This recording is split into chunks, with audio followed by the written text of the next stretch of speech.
Dr. Eric Kelly III and a host of phenomenal speakers from all around the globe for this 7-day virtual event that you don't want to miss. The mission of the Black Business Expo is to raise scholarship money from kids all the way from high school all the way from college. The Black Business Olympics is one of the largest Black business showcases in the world. It is an opportunity for businesses and companies to showcase their businesses globally. We are going to be giving away laptops up to $5,000 away to students. Again, I'm Olivia Appleberry, the founder of 2 Cents Finance and one of the speakers for the expo. I am so excited to see you there. For more info, go to www.blackbusinessexpousa.com or call 919-308-9090 and hope to see you there. I am Black Business. From the moment I wake until the time I sleep. Yes, I am Black Business. I am Black Business. Tell me, are you Black Business? I am Black Business. Do you support Black businesses? Listen, I support Black business because I am Black Business. Black Business Expo, one of the largest business showcases in the history of Black business in the world. The world! Sign up today at www.blackbusinessexpousa.com or call 919-308-9090. I am Black Business. I am Black Business. From the moment I wake until the time I sleep, I am Black Business. I am Black Business. Are you Black Business? I am Black Business. Do you support Black businesses? I support Black business because I am Black Business.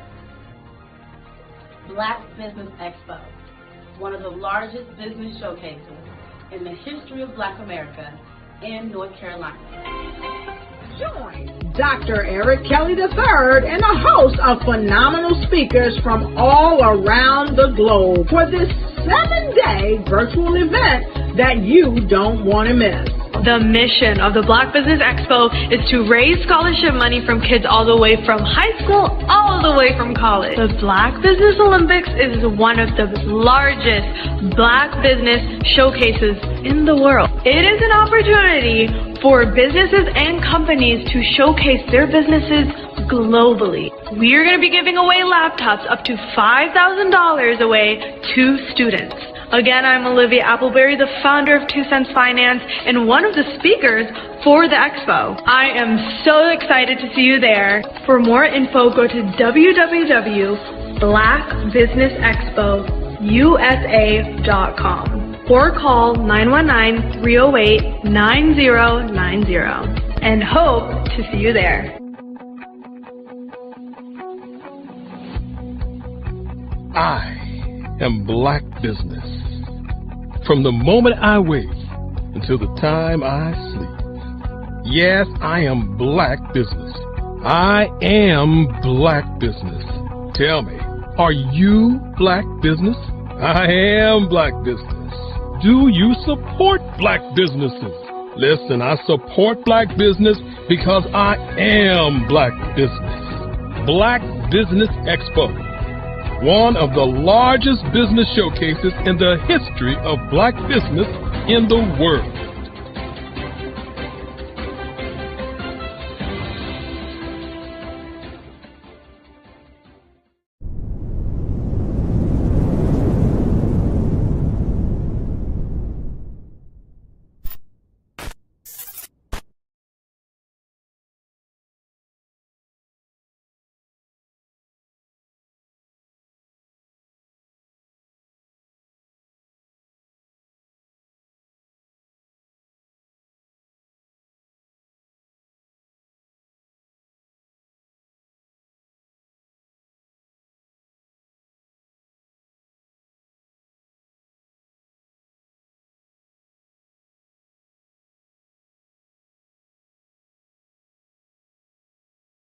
I am from Washington, D.C., but I was raised in Durham, North Carolina.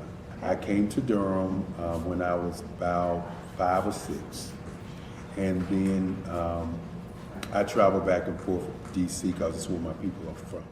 One of the unique things about my family is my mother, she's also an artist. She does quilting, and she does a lot of artistic things. And then my son, he draws with both hands, his right hand and his left hand, like I do.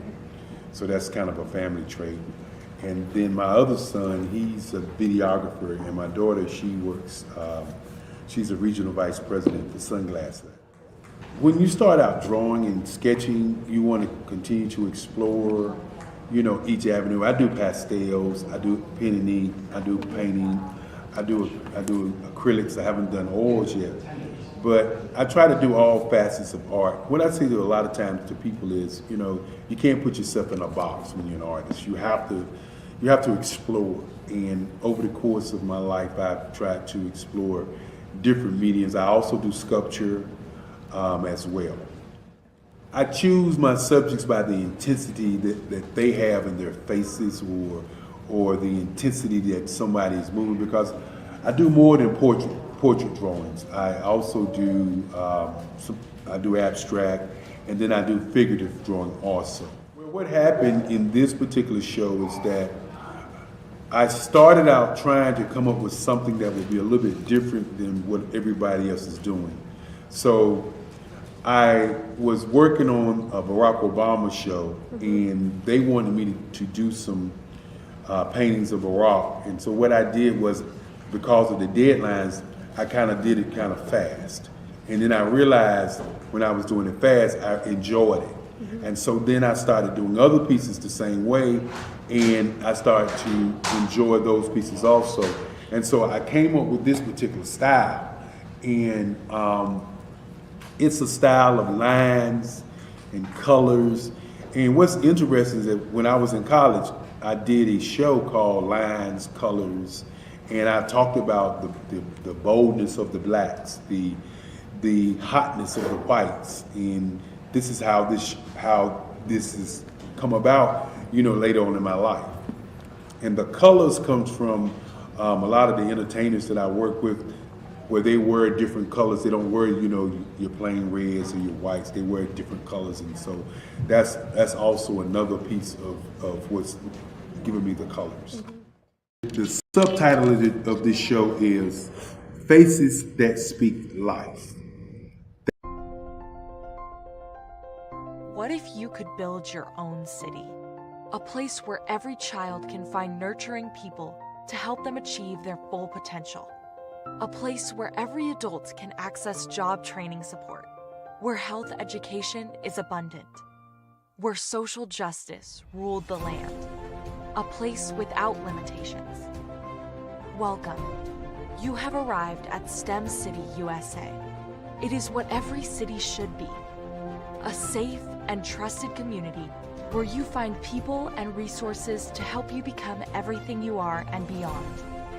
STEM City is unlike anything you have ever experienced. It is a digital twin of the world around you, only better. STEM City is about energy and soul renewal. It is more than a digital world. You can almost feel the power of live cultural events, music, and theater. STEM City promises a better future for children, with caring mentors and hands-on activities, with dedicated tutors to support our youth. STEM City is your passport to a healthy lifestyle, with weekly events addressing our community's many issues. STEM City is your financial well-being, with helpful information on wealth management, career advancement, job training, and so much more. STEM City is the community you deserve. It is the city where your dreams can come true.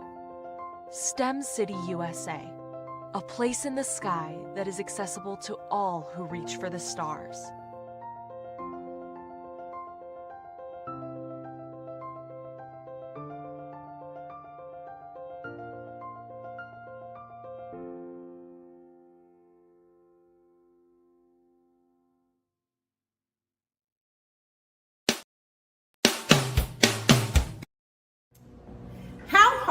is it to land on the front cover of a top-tier global publication? The answer may surprise you. If you are a business owner, industry leader, speaker, author, or coach, this is your opportunity to get featured in a publication that reaches worldwide. We want to be able to tell your story, showcase your brand. We have made it so easy. All you have to do is answer a few questions and tell us a little bit about your business, and we'll take care of the rest. But why get featured? 1, it gives you massive exposure to a global audience. 2, it helps to boost your credibility and your authority in your industry. And 3, it helps you to expand your network and unlock opportunities. Now, right now, we are offering a special limited time offer. You can be seen by over 10,000 viewers and readerships each month. So don't wait. This is your time to elevate your business and get featured. All you have to do is click the link below and get started today.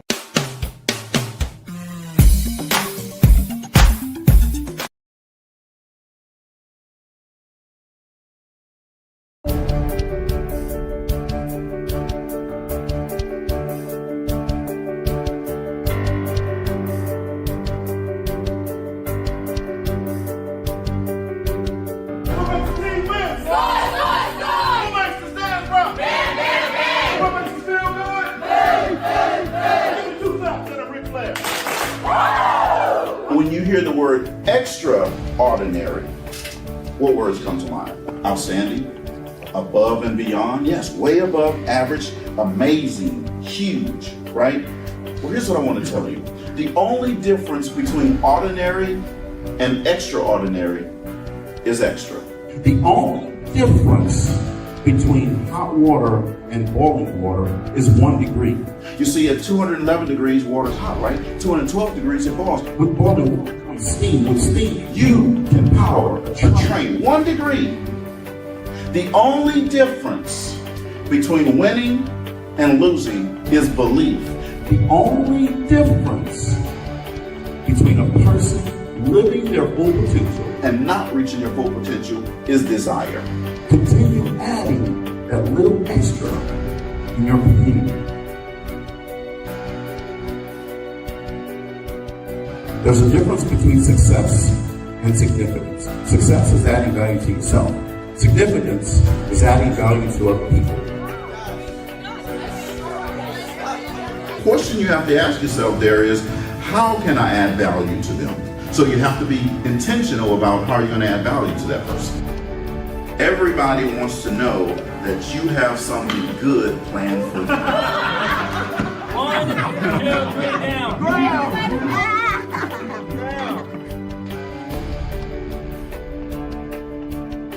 See, there were two guys that decided to take lunch. They were factory workers. And they sat down, and one guy reached in his lunch pail, and he pulled out a sandwich.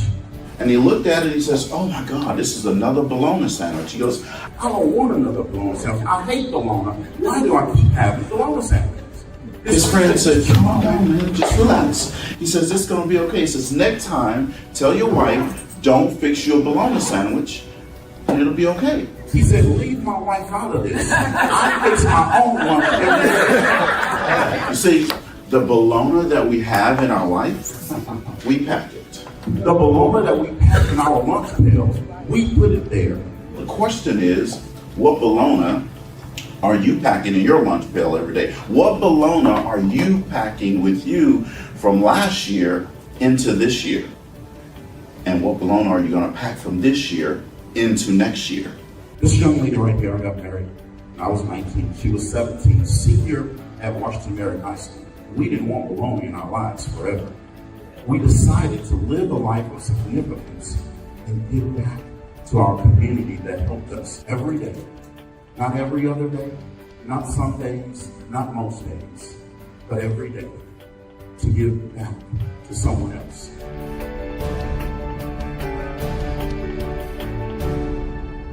The harder you fall, the higher you bounce back.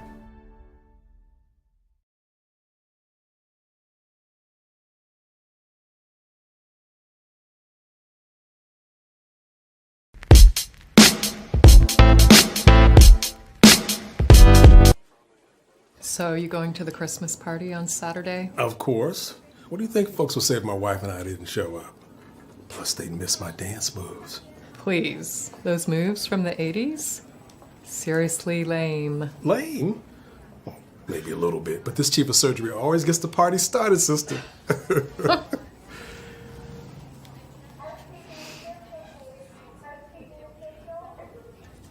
What's going on with your hand? Nothing. Just tired. Stress. Jen, we've known each other a long time now. And we've always been honest with each other. What's going on? Come on, Mark. I'm fine. That hand says otherwise. It's nothing. Look, this does not interfere with my ability to do my work. Jan, until you get a complete workup, you know I can't let you back in the operating room. Mr. Menchef, did anyone else have access to your badge last night? Say around midnight. Because the computers here at your lab show that somebody was here. And although your cameras don't show it, somebody was in your building. The chip is his property. Belongs to him. No, he belongs to no one. Simon, do you belong to him? No, he has a right. He has no rights. Belongs to him. Chain him up.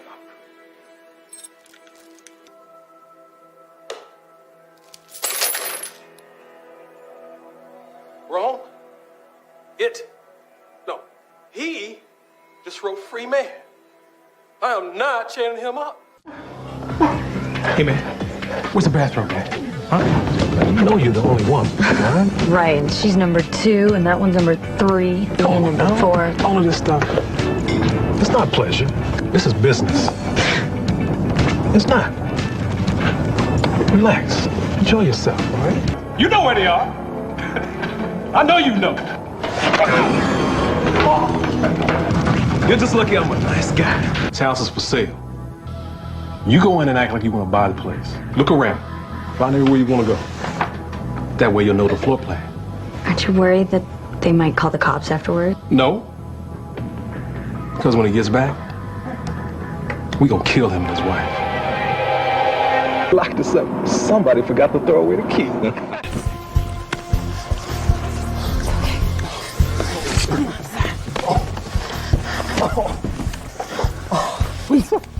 Sorry, she's gone, but you're gonna make it, okay?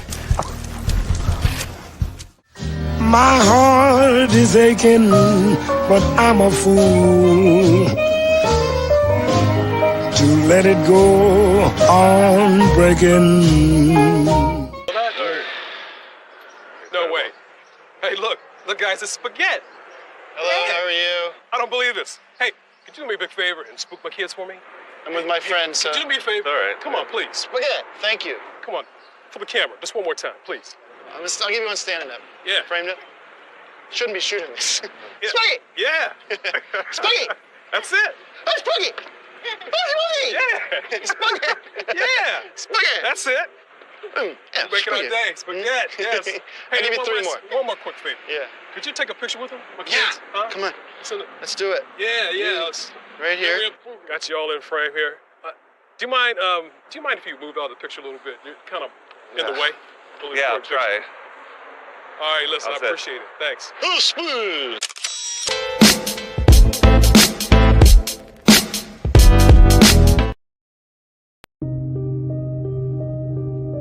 The Black Business Expo is changing my life. This year, they are giving away laptops and even $5,000 in cash to students just like me. I'm Alexis, and I want to go to college to fulfill my dream of becoming an entrepreneur. Help the Black Business Expo going to www.blackbusinessexpousa.com and also becoming a vendor, a sponsor, or donating.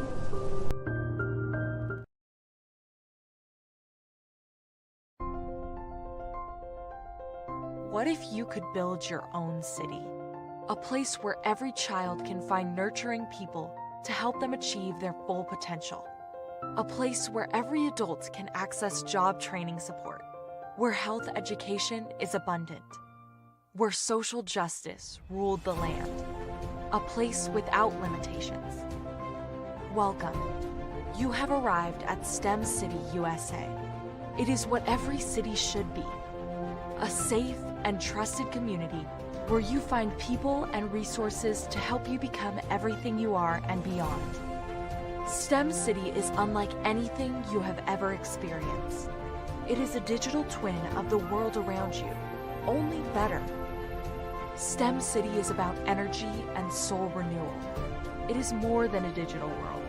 You can almost feel the power of live cultural events, music, and theater. STEM City promises a better future for children with caring mentors and hands-on activities with dedicated tutors to support our youth. STEM City is your passport to a healthy lifestyle with weekly events addressing our community's many issues.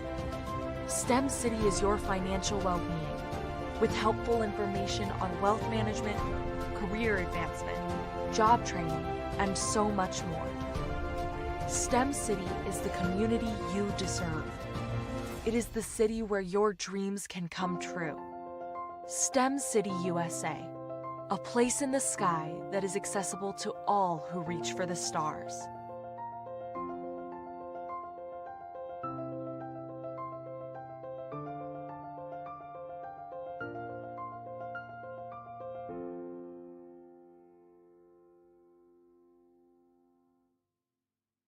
Hello, I am Dr. Eric Kelly III, the visionary strategist and founder of the Black Business Olympics.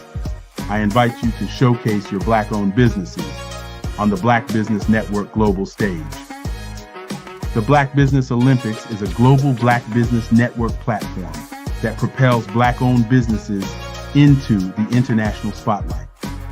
By showcasing your business on the Black Business Olympics platform, you can reach a worldwide audience of potential customers, partners, and investors. You can also establish yourself as a thought leader, an expert in your field, attract lucrative partnerships, and more speaking engagements.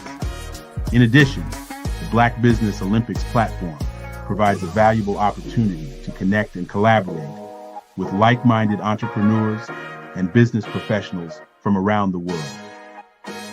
This can lead to new business opportunities, ideas, and relationships. Finally, by sharing your story and expertise on the Black Business Olympics platform, you can inspire and empower others. This is a powerful way to make a positive impact on the world and leave a lasting legacy. If you are a Black-owned business owner, I encourage you to seize the opportunity to showcase your business on the Black Business Olympics platform. It is a once-in-a-lifetime opportunity to make an indelible mark on the world. Be one of the 1,000 visionary entrepreneurs who are changing students' lives, shaping industries, and leaving an unforgettable legacy for their families. Unleash your voice on our global stage and watch your business thrive. Black Business Olympics is one of the largest Black business showcases in the history of Black business in the world. Yes, the entire world. Just give me a call today at 919-308-9090.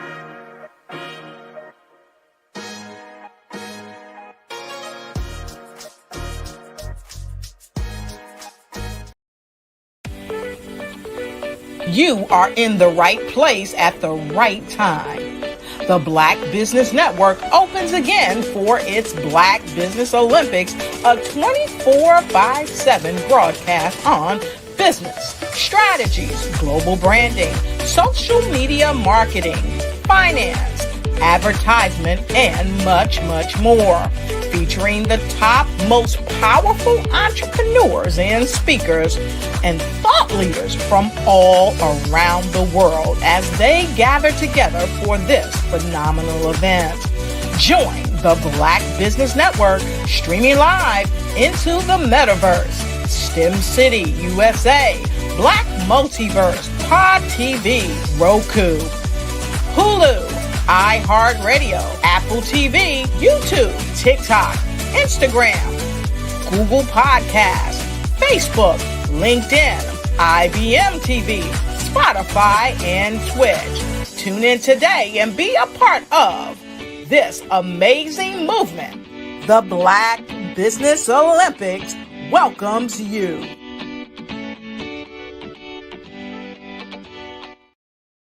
I was born in a little village on the island of Haiti. Many deadly diseases pounded.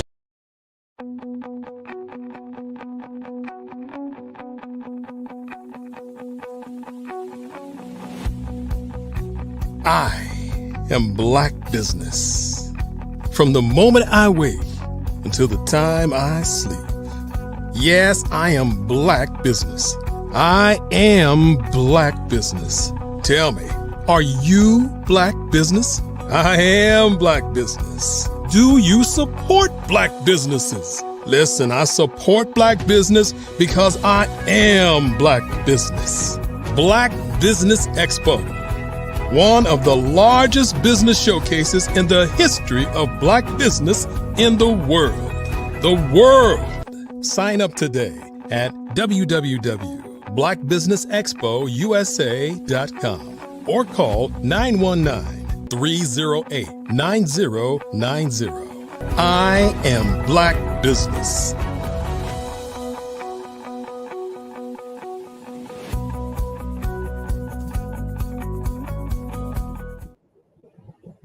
Good day, business owners, entrepreneurs, thought leaders, and corporations. Welcome to the Black Business Network. My name is Sidney Wormsby, and I am your business moderator for this session on the Black Business Network. The Black Business Network is a 24-hour business network showcasing Black businesses, business owners, entrepreneurs, and thought leaders worldwide. We have speakers from all over, from North Carolina, from London, Singapore, Africa, Japan, and cities all over the United States. The Black Business Network is a global community sharing its business knowledge to empower, to inspire, and to educate businesses about business. Our first speaker in this session is Miss Anita Lumpkin. She's the owner and CEO of RS Settlement Services, LLC. And as a native of Hampton Roads, Anita has over 20 years of startup and corporate experience. With an in-depth analytical approach to problem management, Anita has garnered a comprehensive knowledge of the specific tools, procedures, and resources necessary for the successful management of a large and diverse customer base. Anita is Six Sigma certified and has earned a degree in both science and the arts, which has enabled her to efficiently implement strategies for large-scale customer support and service to some of the most influential Fortune 500 companies today. She currently holds her title of producer's license in Virginia, North Carolina, Delaware, and in Georgia. She's actively working towards becoming a real estate lawyer. Please help me welcome to the program, Miss Anita Lumpkin. Hey, Sydney, good to see you again. Good afternoon or good day. How are you? A good day, good sir. I'm doing well, and yourself? I am doing extremely well. So, are you originally from Hampton Roads? Yes, I am. I am a fifth generation Hampton Roads native. Fifth generation. All right, goes way back. Yes, Just before we get in, because I know we're going to do a fireside chat, so maybe as a part of kind of getting into that, give a little bit of background, because you talked about in your bio that you've got a background in sciences and in arts.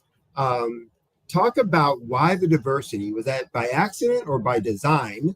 And which aspect of the sciences and which aspect of the arts are you in? Well, it's kind of, I guess, by God's design, maybe, perhaps, or just the way I am. I have to often find that I need to do something that is artistic. I have to do something that is numbers based, and I often have to do something that's fact finding or problem solving. And I find those two categories usually fulfill that for me. So I started off getting my degree in science, did physical science. And then once I realized the amount of credits I took, they called me for the forever student. I just like school. I realized if I took a couple more classes, I could double up and get one in art. So I just doubled down and completed that course just in general art studies. After that, I just transitioned. I did that within corporate America. I did Six Sigma training as well. I think that's why kind of title works well for me because it's a bit of fact finding, it's numerical information, as well as when I say artistic, I get the opportunity to be creative with problem solving. And I think that aspect of it fulfills all those aspects for me. Okay, good. Now, for those who aren't familiar in the real estate world about title, talk about what the role of a title agent or a title company is in the real estate process, and what first got you kind of involved in that industry or that segment of the industry. Well, a title company provides title insurance for a home. The best way I like to describe it, an analogy would be, for example, insurance on your car. Every time you buy a car, you want to get insurance on it. You have to. Well, a title insurer, what we do is we vet that whoever owns the home has the right to sell the home. In real estate, the debt moves with the property, meaning if you own a home and you have a judgment and you sell it, and that judgment is not satisfied within your closing, the next person that purchases your home basically, in essence, inherits that debt.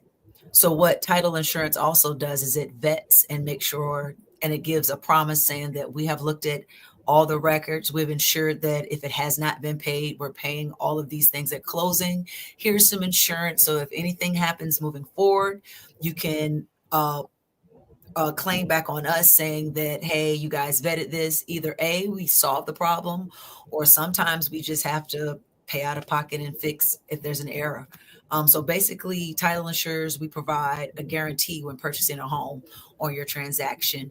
On the other end, we also provide the settlement services, which is the actual exchange of all paperwork, documentation, as far as the recordation of the deeds, the deed of trust.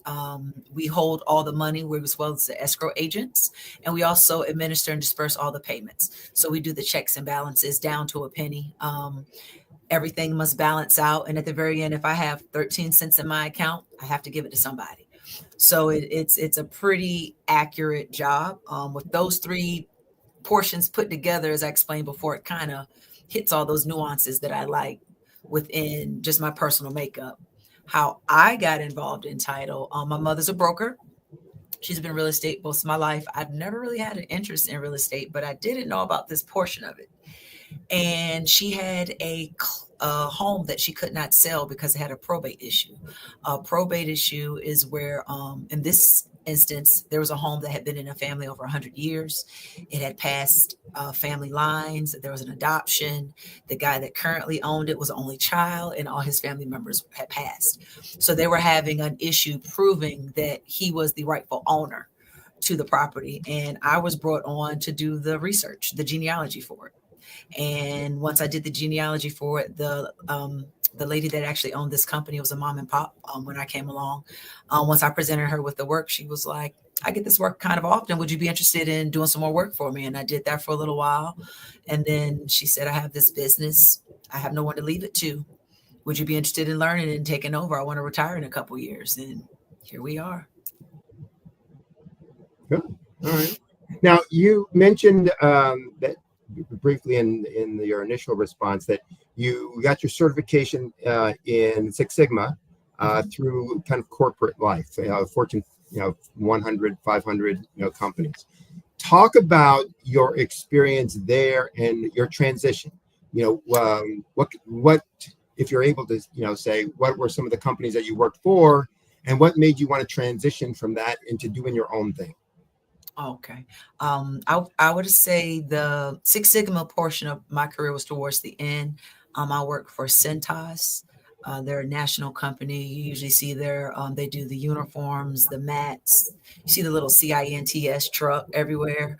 I worked in the fire protection division. It's very small. It's about an office of 6 people.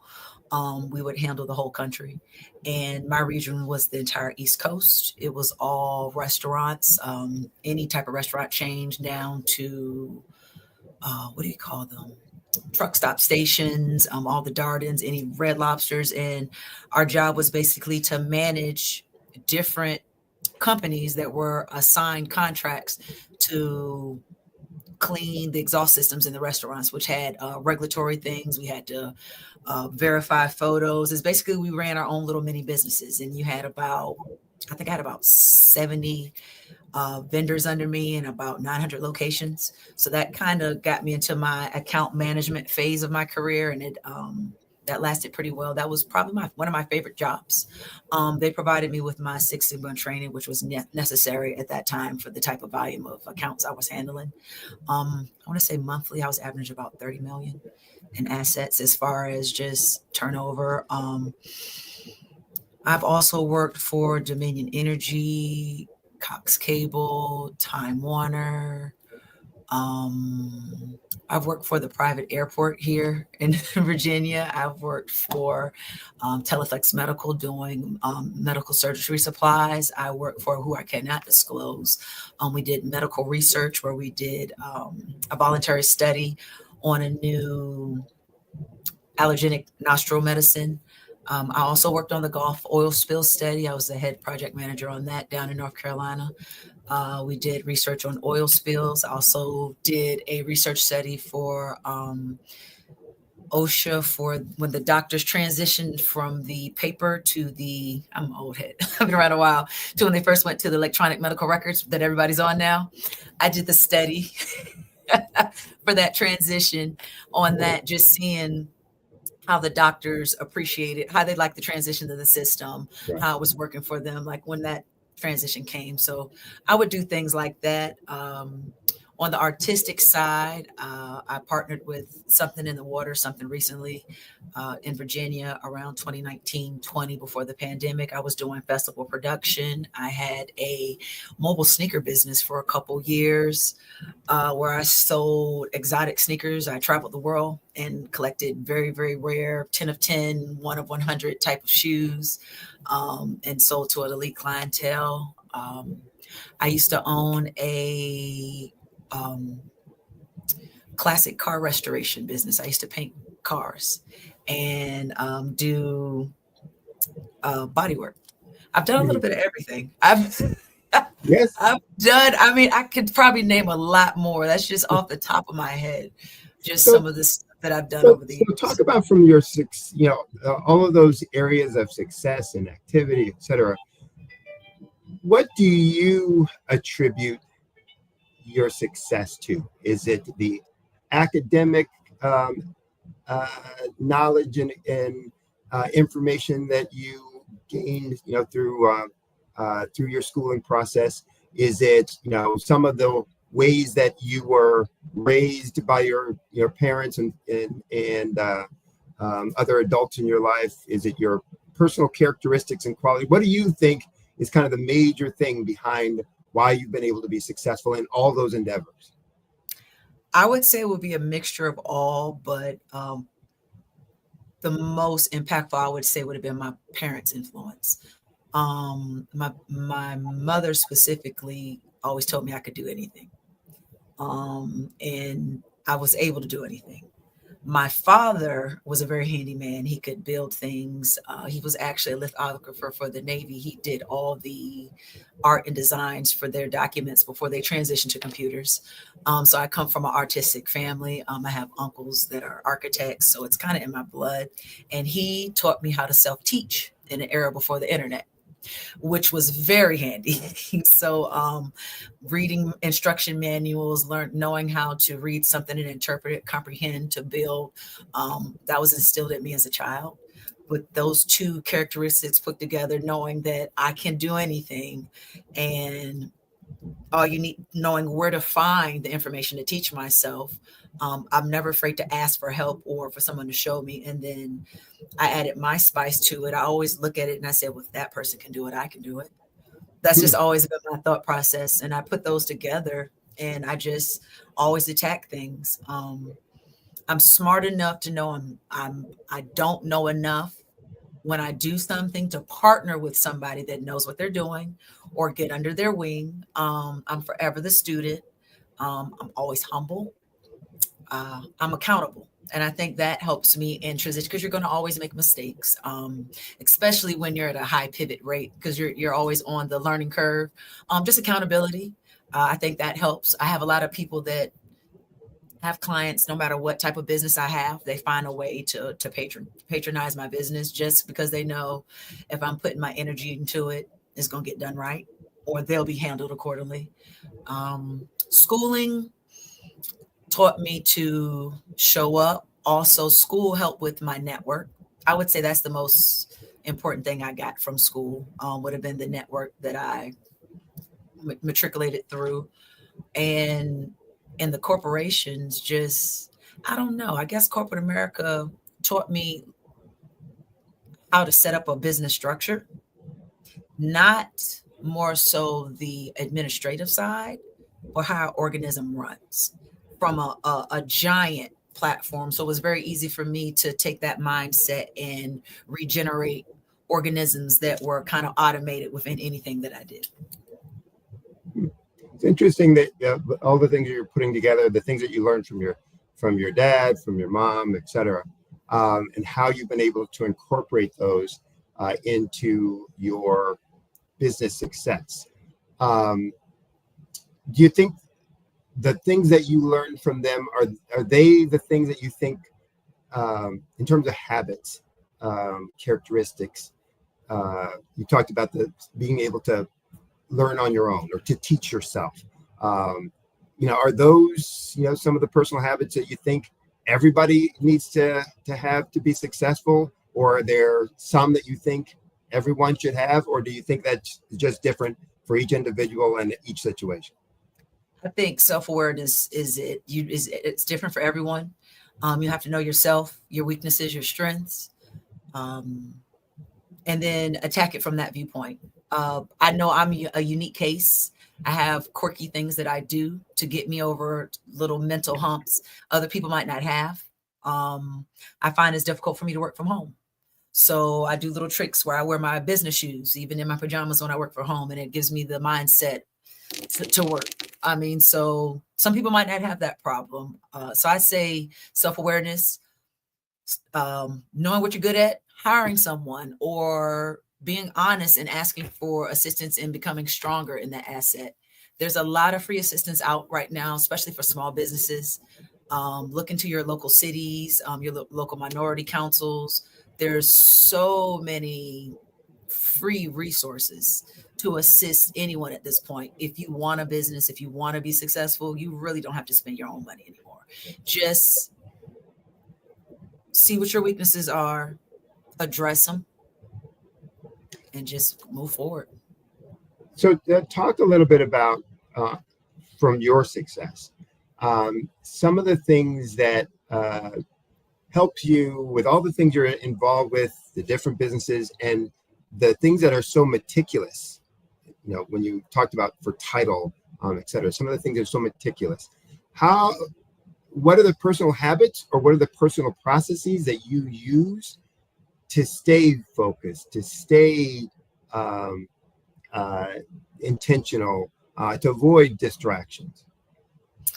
I would say first I write down, I try to daily, but if not, all my daily goals, things that I have to achieve or things that I need to do. It could be anything from filling up my gas tank to dispersing checks for X amount of accounts. I put every action down.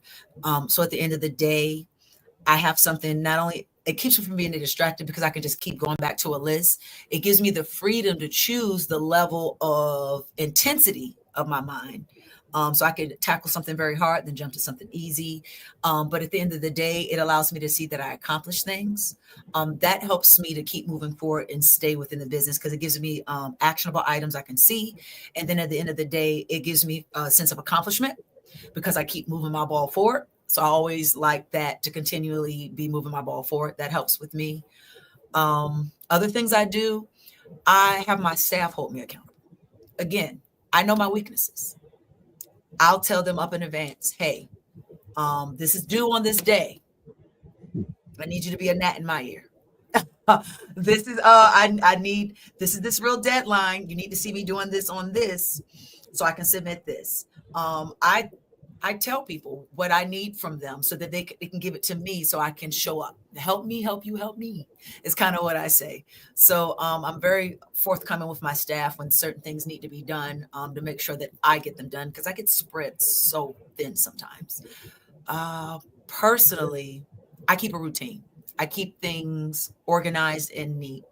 I find when there's chaos, which it happens, things get out of order, but I find my path of thought and how I tackle things is just sporadic versus when everything has a place and everything is organized and I see the paths. It really helps to keep me focused and I can delegate better and get things accomplished.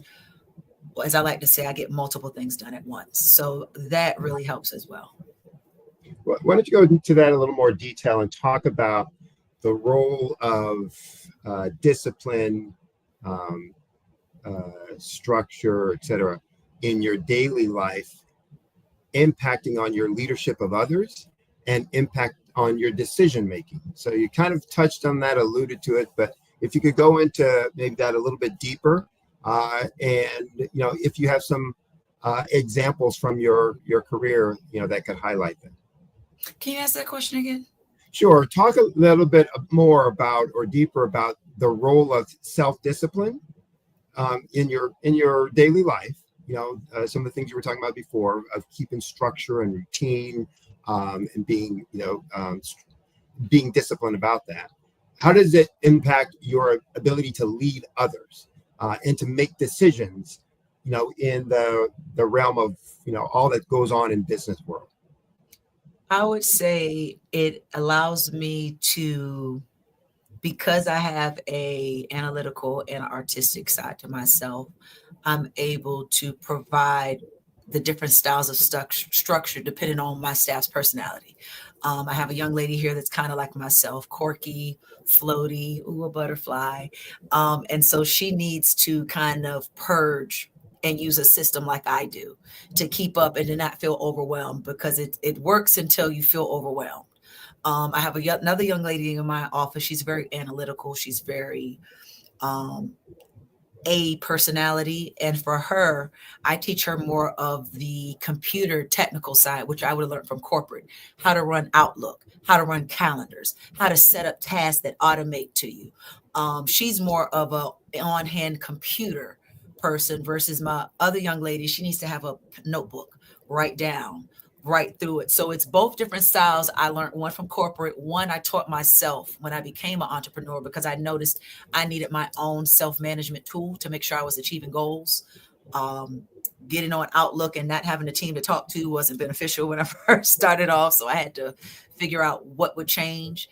And the balance of those two really help giving my staff structure, habits, giving them a consistent routine. So when things do go awry, I can highlight easily. Did you write it down? Where is it in your notebook? Is there an alarm? Well, there you have it.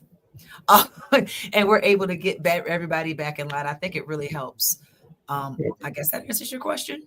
Yep. So one of the things I hear speakers and motivational speakers especially always talk about routines, etc. And they always want to focus on morning routines, how you're starting your day, etc. How important do you think that is or has been for your personal success or for people in general for success? And if it is, what's your personal morning routine? I think for anyone, it depends on what your goals are. Anyone starting, it's necessary to start that early morning routine only so that you can have those hours before the rest of the world wakes up to dedicate to whatever your goal is. Because 9 times out of 10, you're still working in corporate America when you're transitioning over to entrepreneurship. So you're still going to have to work your 9 to 5. You're still going to have to show up. So getting up at 4 a.m., it allows you that extra space. You do the routine and the habits to give you some type of structure. But it also puts you in harmony. For me, it puts you in the mindset that that this is what everybody else is doing that is being successful at this time. This is what they're all doing. I think that's a benefit as well. as you transition, I don't really get up that early anymore unless I have things I have to get to that I know once the office opens, I'm not going to get a chance. But my goals are a little different because I'm trying to retire.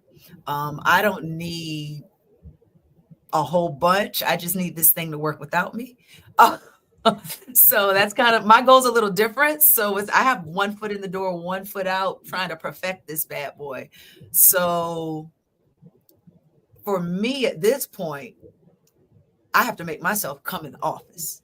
So my new thing is I schedule breakfasts Monday through Thursday, usually 9 a.m. I meet with because I feel one of my capacities to serve is my network. I have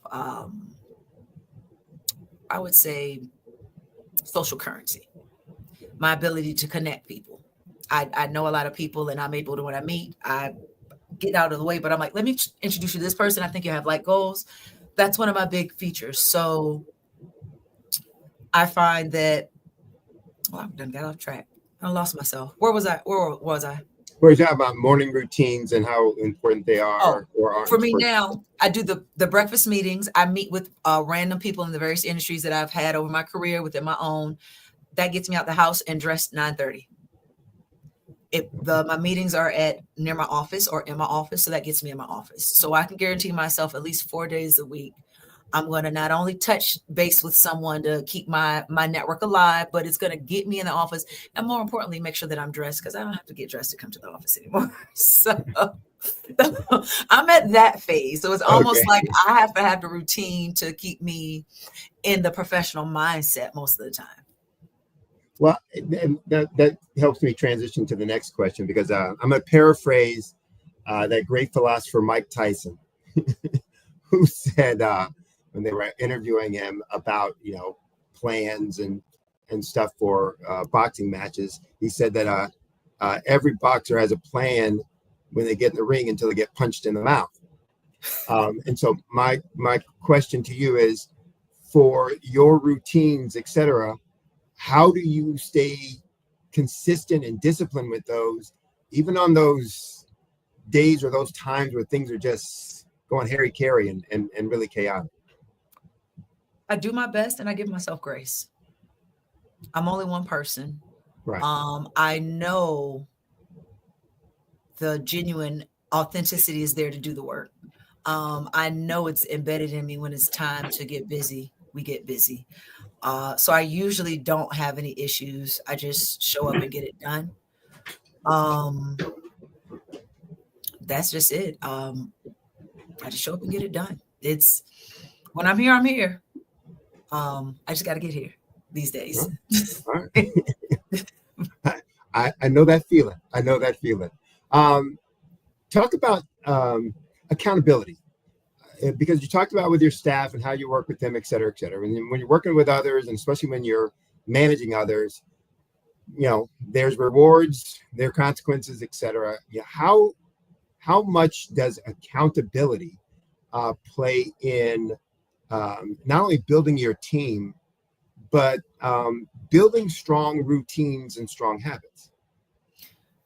I think the accountability that I look at within the team is, what could I have done better?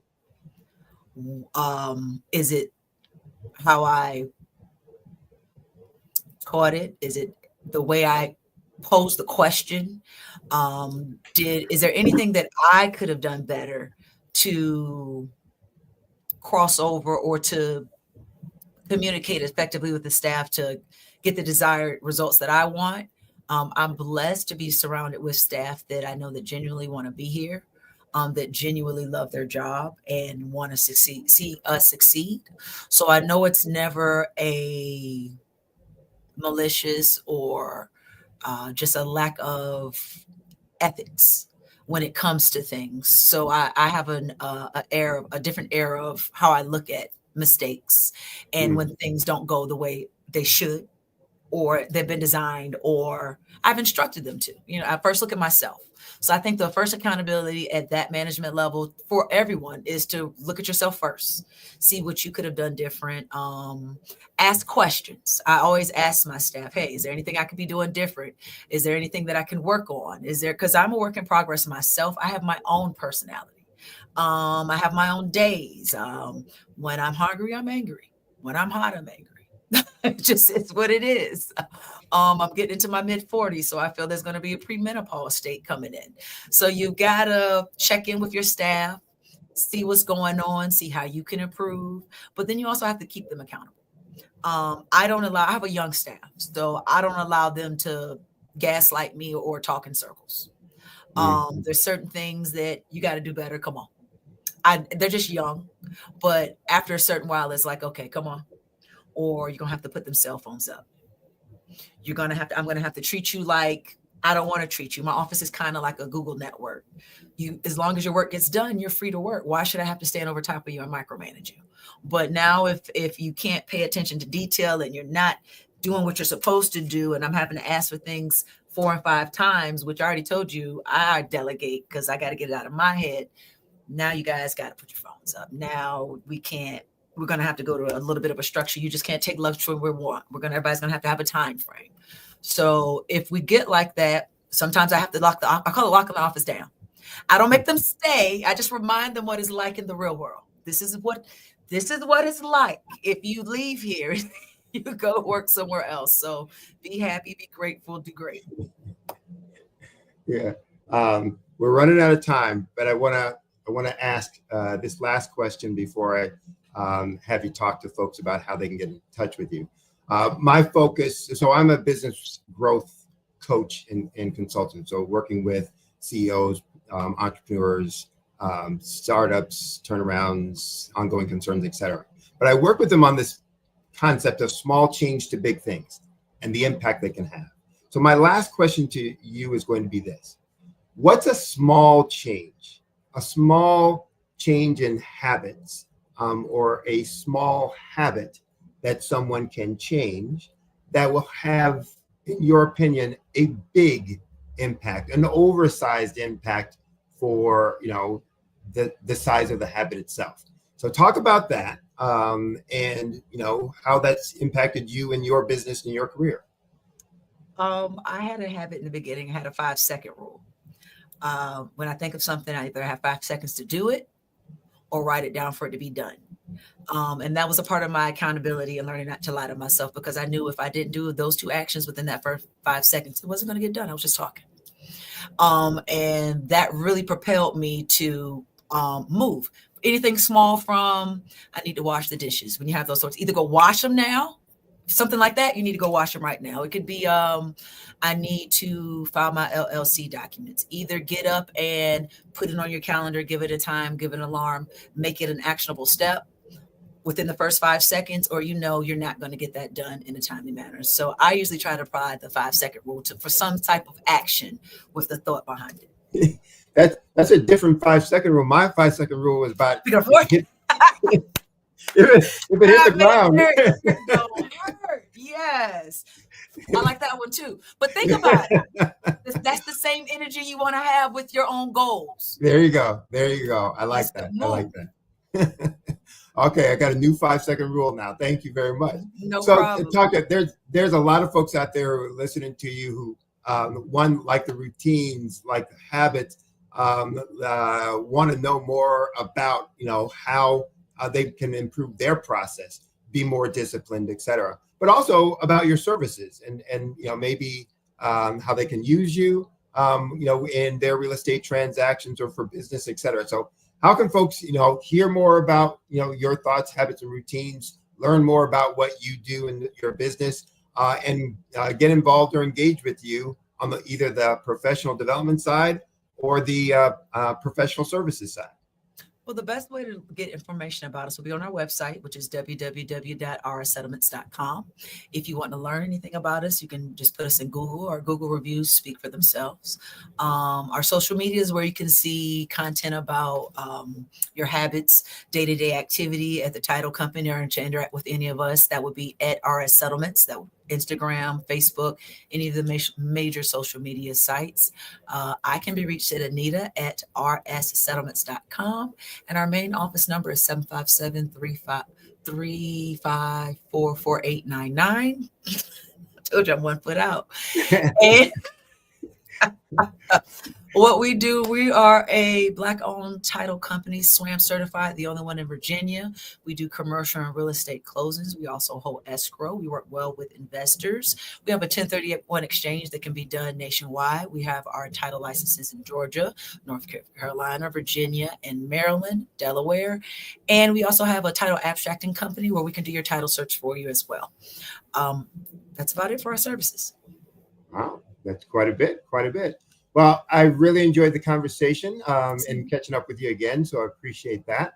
And I know the folks out listening to you also got a ton of insight into their own personal habits and discipline, which hopefully they will put into place and use your 5-second rule, not my 5 second. That's the one, right? Use your 5-second rule on being able to be more decisive. Really, that is the 5-second rule. In 5 seconds, you decided to pick it up. Thought about it. Yeah. If you don't do it in 5 seconds, leave it alone. Let it go. Move on. Thanks, All right. It was a pleasure. The same with you, Anita. I really enjoyed the conversation. And as we say, genius is common. And I'll see you on the other side. And remember, for folks out there, the Black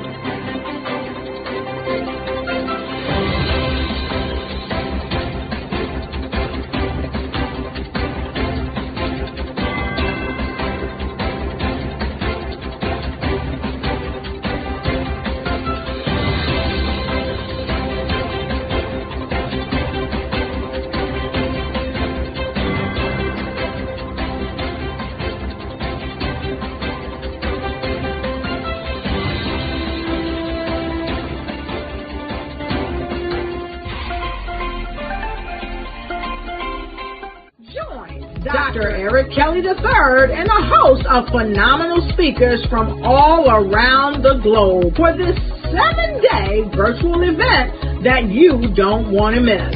The mission of the Black Business Expo is to raise scholarship money from kids all the way from high school, all the way from college. The Black Business Olympics is one of the largest Black business showcases in the world. It is an opportunity for businesses and companies to showcase their businesses globally. We are going to be giving away laptops up to $5,000 away to students. Again, I'm Olivia Appleberry, the founder of 2 Cents Finance and one of the speakers for the expo. I am so excited to see you there. For more info, go to www.blackbusinessexpousa.com or call 919-308-9090 and hope to see you there. I am Black Business.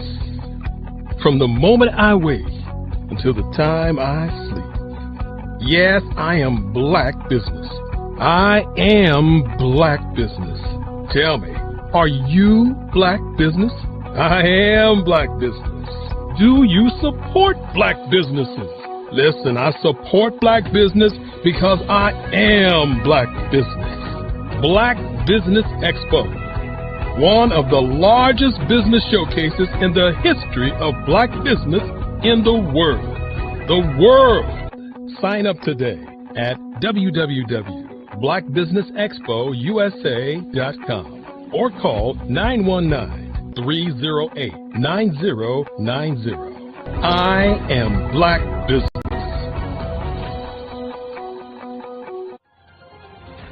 I am Black Business. From the moment I wake until the time I sleep, I am Black Business. I am Black Business. Are you Black Business? I am Black Business. Do you support Black businesses? I support Black business because I am Black business. Black Business Expo, one of the largest business showcases in the history of Black America in North Carolina. Join Dr. Eric Kelly III and a host of phenomenal speakers from all around the globe for this 7-day virtual event that you don't want to miss. The mission of the Black Business Expo is to raise scholarship money from kids all the way from high school all the way from college. The Black Business Olympics is one of the largest Black business showcases in the world. It is an opportunity for businesses and companies to showcase their businesses globally. We are going to be giving away laptops up to $5,000 away to students. Again, I'm Olivia Appleberry, the founder of 2 Cents Finance and one of the speakers for the expo. I am so excited to see you there. For more info, go to www.blackbusinessexpousa.com or call 919-308-9090 and hope to see you there. I am Black business. From the moment I wake until the time I sleep. Yes, I am Black business. I am Black business. Tell me, are you Black business? I am Black business. Do you support Black businesses? Listen, I support Black business because I am Black business. Black Business Expo, one of the largest business showcases in the history of Black business in the world.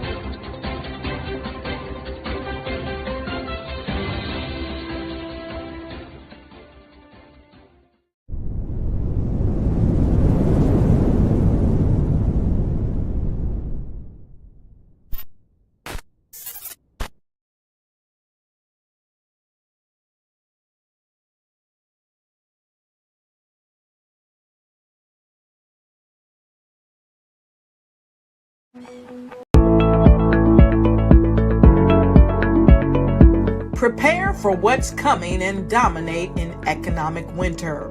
Stand strong and thrive by showcasing your great products and services globally through the Black Business Network and Black Business Olympics. The Black Business Network has showcased over 2,000 companies with over $7 billion in sales each year. Over 10 million attendees have viewed the rebroadcast each month. Through the Black Business Olympics, unique styles of business training and mentoring are turning students into business owners and entrepreneurial warriors who will dominate in any economy. Gain the ultimate advantage of the Black Business Olympics, 7 days of unbelievable topics and speakers speaking around the globe. Donate your time and experience to provide expertise and scholarships to students worldwide and change the world. Now, more than ever, new insights, tools, strategies, and capabilities are needed. This is your chance for a major presentation to the world. Fill out the form and join the more than 2,000 speakers who have presented to over 200 countries. Join the Black Business Network streaming live into the Metaverse, STEM City, Black Multiverse Enterprises, Hulu, Amazon, YouTube, iHeartRadio, Apple, Facebook, LinkedIn, Pod TV, IBM TV, Spotify, and Google Podcasts. Sign up today. Spaces are limited, and we will see you there.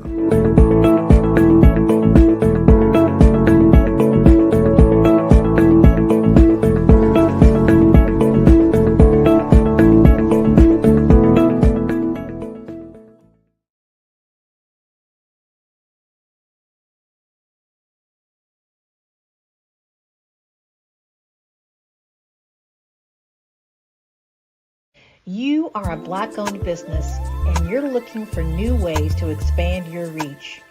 Or you're a creative and you have an amazing story that needs to be told, seen, and heard. Well, at Fave Unite TV, we're streaming the diverse and authentic narratives of Black American culture. At Fave Unite TV, you have access to product placement, feedback loops, promotional spotlights, and other ways to showcase your brand. And we have fans all around the world that can't wait to see what you're up to. So come to Fave Unite TV because we are showcasing the culture 24/7 with Black stories and Black storytellers. Subscribe to FaveUniteTV.com today. And for more information, email us at info@FaveUniteTV.com or call our hotline at 816-819-9939. Fave Unite TV, one of the largest platforms showcasing Black American content in the world.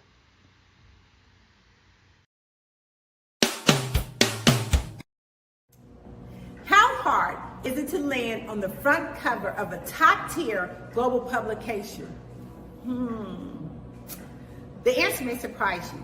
If you are a business owner, industry leader, speaker, author, or coach, this is your opportunity to get featured in a publication that reaches worldwide.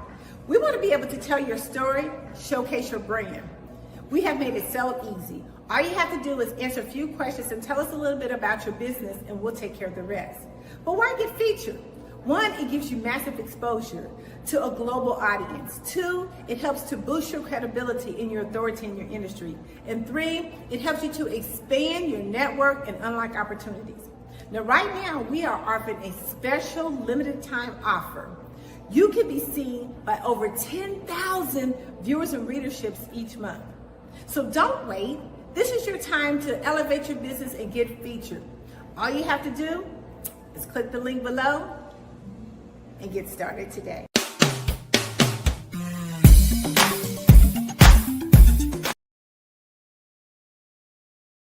I was born in a little village on the island of Haiti.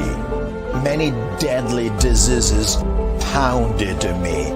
It is as if they were on a mission to end my existence on this earth.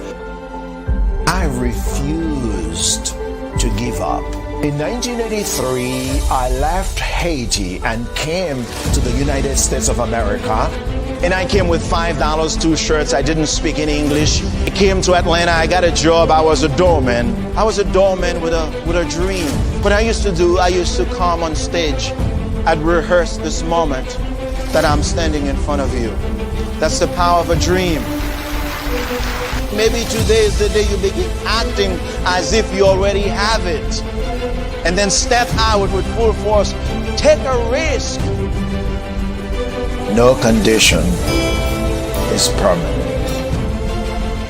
Don't let your situation distract you. Whether you're an entrepreneur, innovator, or trailblazer, Tap In Magazine is where your voice gets amplified and your brand goes global. We've featured over 100 powerful leaders, and we're just getting started. Get seen in national publications, reach thousands of readers, and join a legacy of impact makers. This isn't just a magazine, it's a movement. With 700 plus online distribution channels, we give your story the visibility it deserves. Ready to turn the page on your next chapter? Tap In Magazine. Are you a Black entrepreneur with a vision for global success? Are you ready to take your business to the next level? Introducing the Black Business Network, BBN, one of the largest Black business showcases in the history of the world. The only 24/7 global multimedia ecosystem dedicated to connecting and promoting Black entrepreneurs, brands, and businesses globally.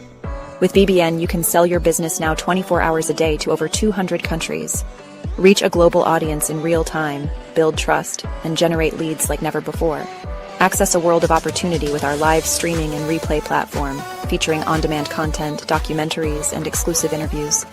Get your exclusive, one-of-a-kind Black Business magazine covers that feature you and your amazing business today. And tap into our Black Business Global Chamber of Commerce, where your voice will be heard globally with over 1 million business owners. Learn the insights and strategies that Black entrepreneurs are using to grow today. Power your business with the Black Business Black Credit and Debit Card. Get cashback, access microloans, and build your business by doing business with Black businesses worldwide. Stay ahead of the curve with the Black Business World Report, our yearly intelligence magazine, providing industry trends, government programs, funding alerts, and so much more. BBN is more than just a network. It's a revolution.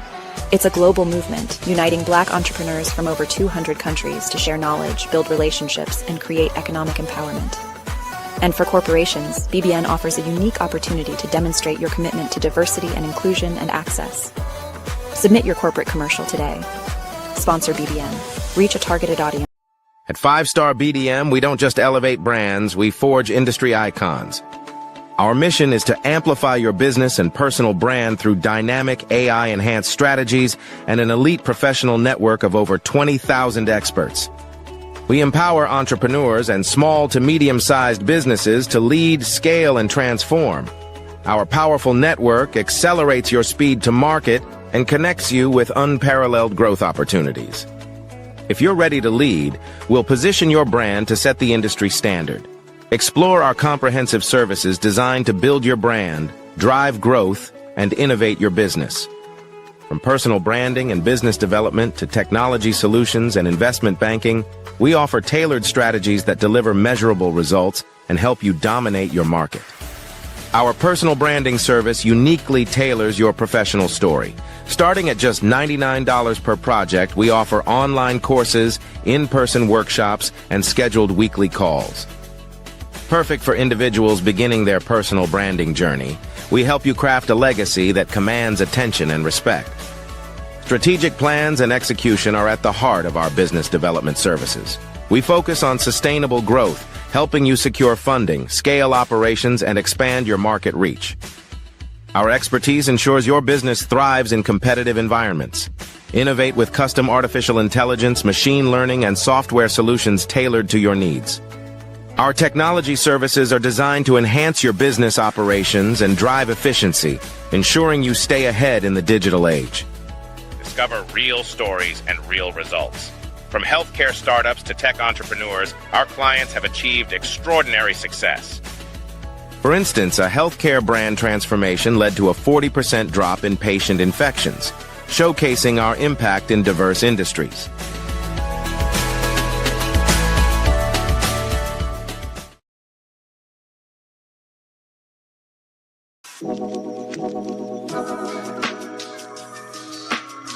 The African company and the African CEO is making a conscious decision to bring on someone external to the continent versus bringing on someone who is from Ghana or Kenya or South Africa.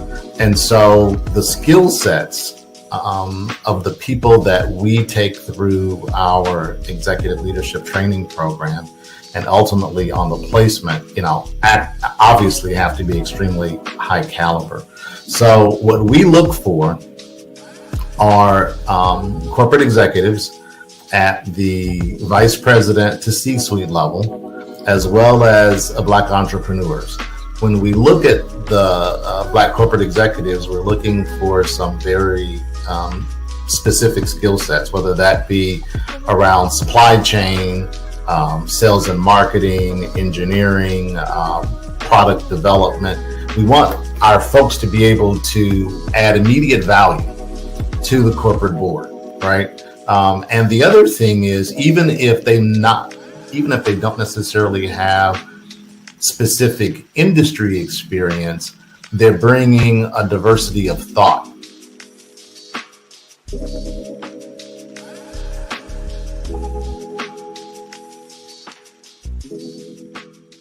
Over the past few years, we've seen the growth of existing. Absolutely.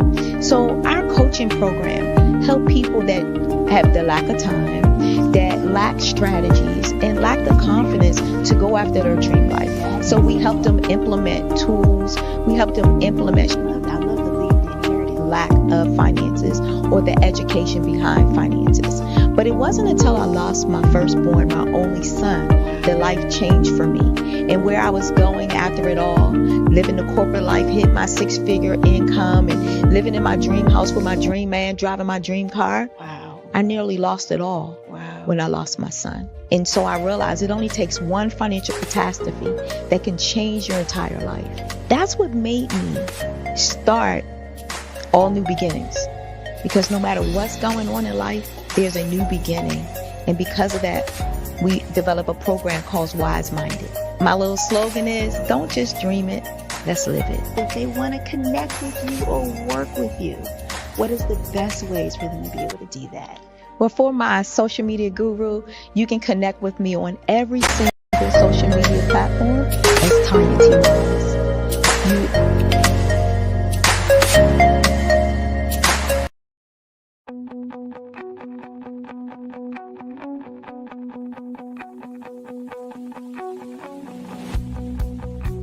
I am Black Business. From the moment I wake until the time I sleep. Yes, I am Black Business. I am Black Business. Tell me, are you Black Business? I am Black Business. Do you support Black businesses? Listen, I support Black business because I am Black Business. Black Business Expo, one of the largest business showcases in the history of Black business in the world. The world! Sign up today at www.blackbusinessexpousa.com or call 919-308-9090. I am Black Business. Bravery is not the absence of fear, but the ability to overcome it. We stand for those who defy suppression, who speak out, and those who walk the road less traveled. Everyone deserves to be seen and their voices to be heard. We're sparking a movement, growing a community of creators united by the desire for freedom, choice, equity, and ownership. At Fanbase, it's all for one and one for all. We support each other to guide, promote, and uplift you in a place where you can unapologetically be yourself. A place where your voice, ideas, and creativity are not just welcomed, but celebrated. We are Black founded, minority funded, and supported by a diverse, inclusive, powerful community that believes in the strength of authenticity and individual choice. Regardless of success or background, we welcome you. The marginalized, the underappreciated, the successful, the superstar. We're for all who seek a space to express themselves freely, where they are rewarded for being their authentic, true self. We transcend labels because only we have the right to define ourselves. We are built for the brave, the culture, the creators, and for the future where everyone has a power to shape their own destiny. Where all are empowered, voices are amplified, and freedom is embraced. For the first time, you have a chance to own the platform you helped make popular. It's a revolution, a movement in how we connect, create, and share. Everyone is a creator, and everyone has a fan base. Here, you can be you without limits.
You are in the right place at the right time. The Black Business Network opens again for its Black Business Olympics, a 24/7 broadcast on business, strategies, global branding, social media marketing, finance, advertisement, and much, much more. Featuring the top Good day, business owners, entrepreneurs, thought leaders, and corporations. Welcome to the Black Business Network. My name is Sydney Wormsby, and I'm your business moderator for this session on the Black Business Network. The Black Business Network is a 24-hour business networking network showcasing Black businesses, business owners, entrepreneurs, and thought leaders worldwide. We have speakers from North Carolina, from London, Singapore, Africa, Japan, and cities all over the United States. The Black Business Network is a global community sharing its business knowledge to empower, to inspire, and to educate businesses about business. Our next speaker for this session is Dr. Tandra A. Price. Dr. Price is a global network strategist, communications expert, and award-winning international keynote speaker. With over 30 years of entrepreneurship experience, she trains individuals, corporations, and business owners worldwide on communication strategies that help to build relationships, establish rapport, and cultivate mutual trust and respect. The good doctor coaches corporate leaders and employees to live, learn, and to lead with stronger collaborative skills. Welcome Dr. Tandra Price. Hello. Thank you so much for that amazing introduction. No problem. It's good to have you here again. Good to see you again. And I know you always have just tremendous information and insights for folks. So I'm going to give you ample time and get out of your way. So as we say, genius is common. I'll see you on the other side. Yes, I will see you on the other side. I am so super excited to be here and to talk about one of my favorite topics, which is mastering the art of communication. Again, I am Dr. Tandra Price. I am the founder and owner of Tapped In Magazine. It's a global publication where we have over 700,000 online distributions. We are really amped by helping entrepreneurs amplify their voices to make sure that they're seen, heard, and noticed. Our magazine is just not a magazine. It is a movement to where we are changing the trajectory of how we are communicating, how we're being visible and in front of our clients. Again, I always like to talk about, the most important topic that I love is mastering the art of communication, especially when it comes to networking. It is a crucial conversation that a lot of us have that we do on a regular basis, and sometimes we don't seem like we're doing some of these steps, but I'm going to share with you some important steps that my team and I use to make sure that we can help you to be able to network more effectively and efficiently. But I always like to start off with the most important communication skill is genuinely being interested in the other person and deeply understanding what their needs is. A lot of times when we get into situations of networking, we're so focused on our agenda that we really are not focusing on the person who is in front of us. Remember that networking is not about us, it's about networking for the next person. So I want to share with you 5 keys that, that we have been using instrumentally that really helps us, and things that we'll be kind of covering over as I just share some strategies and techniques with you today. The first one is the best way to start a conversation. I get this asked all the time. What is the best way to start a conversation, or how do you start a conversation, especially when you go into a room that you really don't know anyone, is unfamiliar, or even if you're just out and about on your daily walk, how do you start that conversation? 2, when is the best time to network? We talk about that a lot because there's not really a certain time that you network, because business is done 24/7. So we have to make sure that we're constantly and continuously networking all the time. I say anytime that we start a conversation or we even open up our mouth, it's a way of actually communicating. 3, creating an action plan. We want to make sure that we have a plan to succeed. And one of the things we have to do is making sure that we are creating a plan at all times, whether it's through networking, through our daily business. We want to make sure that we have a plan where we can help achieve our goals to a certain level. The 4th one is, we're going to talk about a solid foundation that is so underused, which is LinkedIn. We're going to show you how to use that authentically and grow business, and how we really start a conversation there. And lastly, we're going to talk about how do we use the digital marketing in this space. A lot of times we forget that digital communication is one of the fastest and quickest ways to make sure that we're putting out an effective and mass message. But I want to start with saying that networking is an investment in your business. A lot of times we don't look at that as networking because we put so many other different things together, from our websites to, getting digital business cards, making sure our brochures and pamphlets and things of that nature is working. But networking is an investment in your business. It takes time, but when it's done correctly, it can yield great results for years to come. It's almost kind of like we're going to marinate it. But I want to make it to where networking, as we talk, I just want to make it, the networking can really be simplified for anyone, whether you're a seasoned person who does networking, or if you're just kind of getting into the spin of networking with your business, or if you're first, business owner, first time entrepreneur, or really just stretching on your business. It can be challenging the first time if you don't have a relationship, or if you're not used to really communicating. So we talk about these strategies, and they can really be used at any time, not just in networking settings, but it can be used in your daily processing to, help you grow professionally. We want to talk about 4 effective ways of communicating. Now, these ways, these steps are something, again, that we're always doing, but, once we kind of think about it, then we'll be like, oh, I didn't know that I did that. Or the next time when I have a conversation, I can maybe think about implementing these type of things. But we have 4 effective ways of communicating.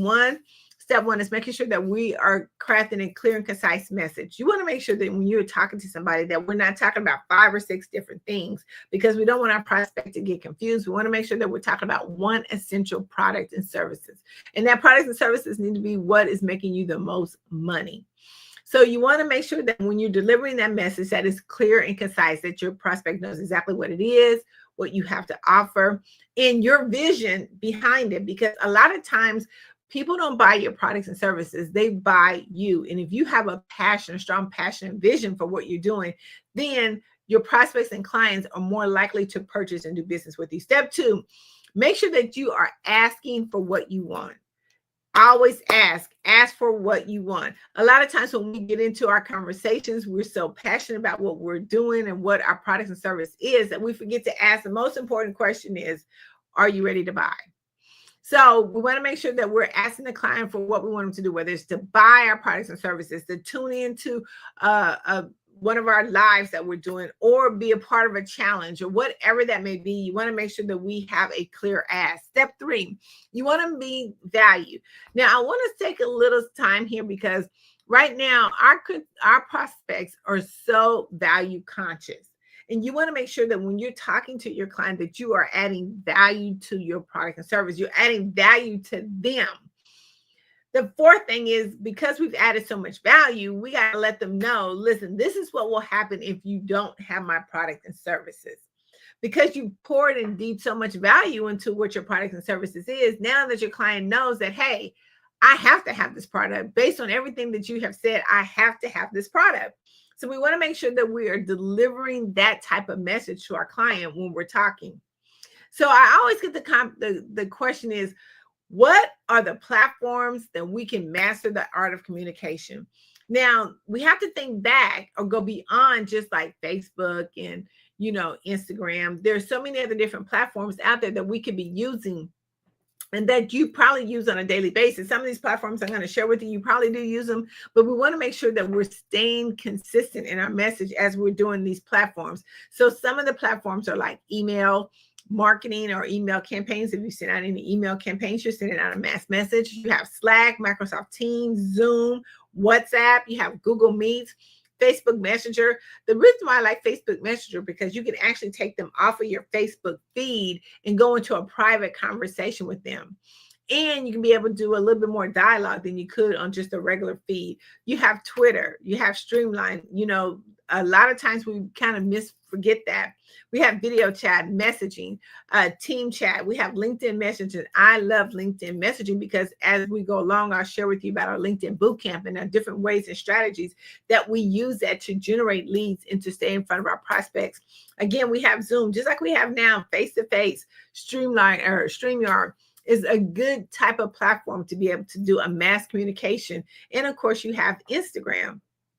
So we shared a lot of different platforms that you have, but once you actually optimize these platforms for your communication, it becomes a place where you can be able to expand your reach and build your business and have a lot of business development growth. So we're going to dive into real quickly those 5 keys that I talked about. The very first thing is, how do you initiate a conversation? That has always been the very first thing that clients ask. Like, I get nervous when I go into events, or if I'm just out, I'm not that type of person that just will go up to someone and start a conversation. Now, listen, the very first best way to start a conversation is just to simply smile. We forget that our pretty smile can start a conversation. Take this challenge, or I challenge you, is the next time you go out and about, you go to the grocery store or something, or you're out and just about, just smile and watch somebody say hello, good morning, good afternoon to you. Boom. Now you have them, because now you can start that conversation with them. So just try that as just a little exercise on how do you start a conversation. A lot of times we don't have to say anything. Our brand apparel could be a way of starting a conversation, but just try that simple technique. Just walk around, smile, go down grocery aisles. I mean, I've tried this so many different times, and people will say, hello, how are you? They will even throw a compliment in. So let's dive back into it. So when you're starting a conversation, you can use these in multiple different ways. You don't have to use them in this particular order, but there's 6 ways. First of all, you want to do an introduction. You want to give a strong handshake to the person who's in front of you. Now, I just left an event the other day, and I'm telling you, he about to pour my hand off, because when he shook my hand to introduce himself, just shows that they're serious, they're confirmed, they are ready to do business. When people have that firm, hard handshake. 2, ask questions. You always want to be able to ask someone some questions. It's almost like ping pong, if anybody still knows about that particular game. Ping pong, you just bounce back and forth. You ask a question, you get an answer. You ask a question, you get an answer. You ask a question, get an answer.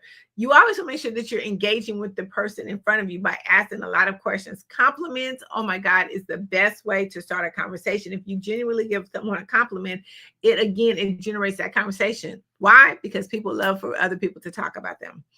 The 4th one is always ask for other people's opinion. People love. When I say love, they love to talk, and they like to share what they know. So you always want to ask someone's opinion. Again, it's that ping pong effect. You're asking them some questions, and they're going to elaborate it on such a major way that you can keep figuring out different ways to keep the conversation going, because they've added so much detail into it, because they love to talk. The 5th thing is always add humor. I carry an inside pocket joke with me, because I want to make sure that I'm approachable. It's very important when you're having a conversation that you're not in a standoffish way. And we talk about this in our networking boot camp about our body language when we go into different places or when we enter a room. Remember, when you enter the room, you're supposed to own the room. And so we show you how to do that through our networking boot camp. But one of those ways is we have a humor pocket joke. And the reason why we have that is because a lot of times when you go into situations, you don't know who's in the room, or you don't know that particular person, break the ice. And you can do that with the inside humor joke. And the last one, 6, is observation. You can always start a conversation by your observations. I live in the windy state of Oklahoma, where the winds and tornadoes blow all the time. And I happened to be at a gas station the other day, jump up a conversation with the lady that was across from me that was pumping the gas. We were having an amazing conversation, because it happened to be raining.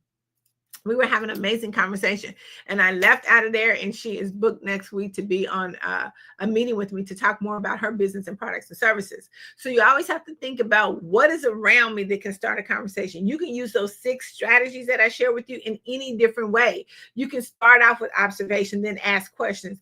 You can always, ask person's opinion and then throw in a humor joke. There's different ways and multiple ways that you can maneuver that around. So now let's talk about places to network, because remember I said networking is 24/7. You never want to stop networking. You always want to incorporate it into your day all the time. But here's a few places that you can network that are really some good locations and places to network: conferences and conventions, professional association meetings, trade shows and exhibits, because you're always looking for the new and latest trending thing. Business networking events, always, whether they're virtually or online. And in our networking boot camp, I can show you how to really maximize your virtual online networking opportunities. Chamber conference events. We know that the chamber specializes in making sure that businesses connect and collaborate together. Meetup groups, workshops, and seminars. Let me tell you, career fairs are the best places to network, because a lot of times, even myself, when in our local area, I will go to some of the career fairs because I want to see, one, that's out there, two, who is out there looking for position, and three, a lot of times you find out what a lot of skills and traits that they have that can be beneficial to their business. Volunteering opportunities is a perfect way, because now we have a conversation that we can have because we're there for the same cause, the same reason. Toastmasters, public speaking clubs, social clubs, and recreational groups, online networking platforms, community events and festivals. And the best and last one is charity and fundraisers. Now, this is the main one that you can think about when it comes to networking. Why? Because people are there to raise money. They're there to raise money. You know that they have money to spend, and they would be your perfect prospect for your business. But I want to take a little deep down in, because a lot of people or a lot of entrepreneurs don't really see the benefit of how to effectively master the art of communication or even networking. They don't really see the benefit, because a lot of times they're not in the right place at the right time to be networking. And we get that a lot. A lot of times people feel like, oh, this doesn't work for me. I spend all my time. Well, within our networking bootcamp, we can help you to be able to master the art of that by geographically helping you make sure that you're at the right place, hitting the right target audience with your group when it comes to networking. But the benefit of this, of networking is, networking is just not a one-stop shop. It's not a one-time hit. It's not. You have to continuously incorporate it into your day. And it has to be ongoing. But when you do that, you're actually, like, I call it like marinating the steak. So if you are a good barbecue person, or if you love steak or whatever that may be, or even chicken, whatever it may be, you have to marinate it, because you want to get the flavor in there right. You want to get the juice in there right. You want it to taste really, really good. You may add 4 or 5 different seasons, but you may season it overnight, put it in a Ziploc bag, put it in the refrigerator, and once you actually open it up and you cook it and all that good stuff, the flavor's there. That's how you want to do networking. And that's where the benefit of networking comes from, because you are nurturing the relationships, and you keep doing that and repeating and repeating and repeating, because you want those clients to become your walking billboard. But most importantly, the benefit of networking, it helps you to increase your visibility. See, when you become more recognizable and people continue to see you, and then your message stays the same and it's clear and concise, you now are becoming visible. They're now who you are. They know, how to connect with you. They know how to be a service to them. 2, collaboration. It helps you to be able to collaborate. That's a benefit of networking, because a lot of times we have so many different things that's going on, and we want people to collaborate with us. We want people to be a part of our conferences, our programs, our workbooks, and all that good stuff. But you do that, it's a part of a benefit of networking. It gives you access to resources. Now, listen, I always try to make myself coachable and teachable. And we, as in our industry, don't know everything that's happening or transpiring. So we want to make sure that we're open to getting accessible resources. And you can do that by networking or having a conversation. Listen, conversation is the new currency. The more conversations you have, the more income you will make. But you have to make sure that you are getting the right information, that one-stop shop for your client. It gives you brand awareness. Listen, by being a part of communicating and having effective networking skills, you're building your brand. People see your label. Like, I have Tapped In magazine. People see what that TAP is all about. They associate me every time they see it. They see something that has that on there, then they know, I wonder if that's Tandra. It builds that brand awareness. It gives you access to decision makers. Now, that is the key. The more that you're in different spaces and different places, you're able to network. And has anybody ever had that opportunity that they wanted to have that certain particular person into their network, or they've been dying to try to meet that person, or they've just been trying to, do a pitch to that person? Well, that's the part of networking, because it puts you in different places and around different organizations and people who can probably do that for you. It gives you the benefit is industry trends. Again, there's so many things that is constantly going out. It's almost like, washing machine. It's just circling, it's just washing, it's just going around and around and around, because it's giving you so much information about what the new industry trends are. I was on a call the other day, and I could not believe this particular app that was out that people can now use. I mean, I thought, wow, what a benefit that would be for my client to have that particular resource in their bag. But see, what happens is once you come up with all that different resources and things of that nature, you become that one-stop shop for your client. Your client doesn't have to go anywhere else. But if you can give a referral from somebody else, now you're building those networks, you're building those relationships, and they're going to be talking about you and putting you in rooms that you don't even know about. That's the benefit of networking, because it gives you that business development growth. You want to always make sure that you are growing at all times, and it allows you to do that by being the benefit of networking. Now, we've talked about all of this stuff of how to meet people, what the platforms are. Now we have to create this action plan. So the action plan is the meats and bones of what we're doing, because anytime that we do something, whether it's on our daily plan or if it's just in our networking, like for instance, I have right here, I have written down my action plan, my to-do list, my goals of what I have to do, because we have to have a plan. We have to have that roadmap, something to give us to the direction of where we're going. But when you think about it on the networking part, let's talk about setting goals. Make sure that when you go to any networking event, virtually or in person, that you have a goal set in mind, whether it's just to make a certain number of contacts, whether you want to learn about specific topics or things that's going on, or you're just looking for potential collaboration. Make sure that you have a set goal. Don't go to a networking event and don't have a set goal. One of the goals is everyone should meet at least 5 people at a networking event. Even if you happen to be at the wrong networking event, still make sure that you meet 5 people, because you don't want it to be a waste of your time. The second thing we want to do is do our research. We have the World Wide Web, that little thing called the Google or Internet, that can give us so much information about a particular event. Research, research, research. Research on who's a part of it, how long they've been hosting it, some of the key players that's going to be there. Listen, every one of a group has a Facebook group. You can always click on that Facebook group and get to know some of the people that's inside of the networking group, or who's going to potentially be there. Prepare your introduction. I don't mean prepare your pitch. I don't mean that. I mean prepare your introduction, meaning that I want you to make yourself memorable.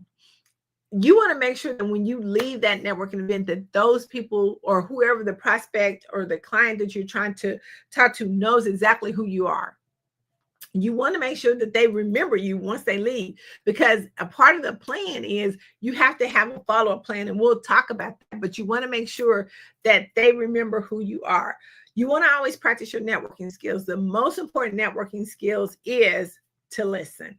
We forget when we're in the mode or in the groove of talking and networking, that we forget that we need to listen to the prospect in front of us, so we can make sure that our products or services can help them. And if not, how can we refer them to someone else?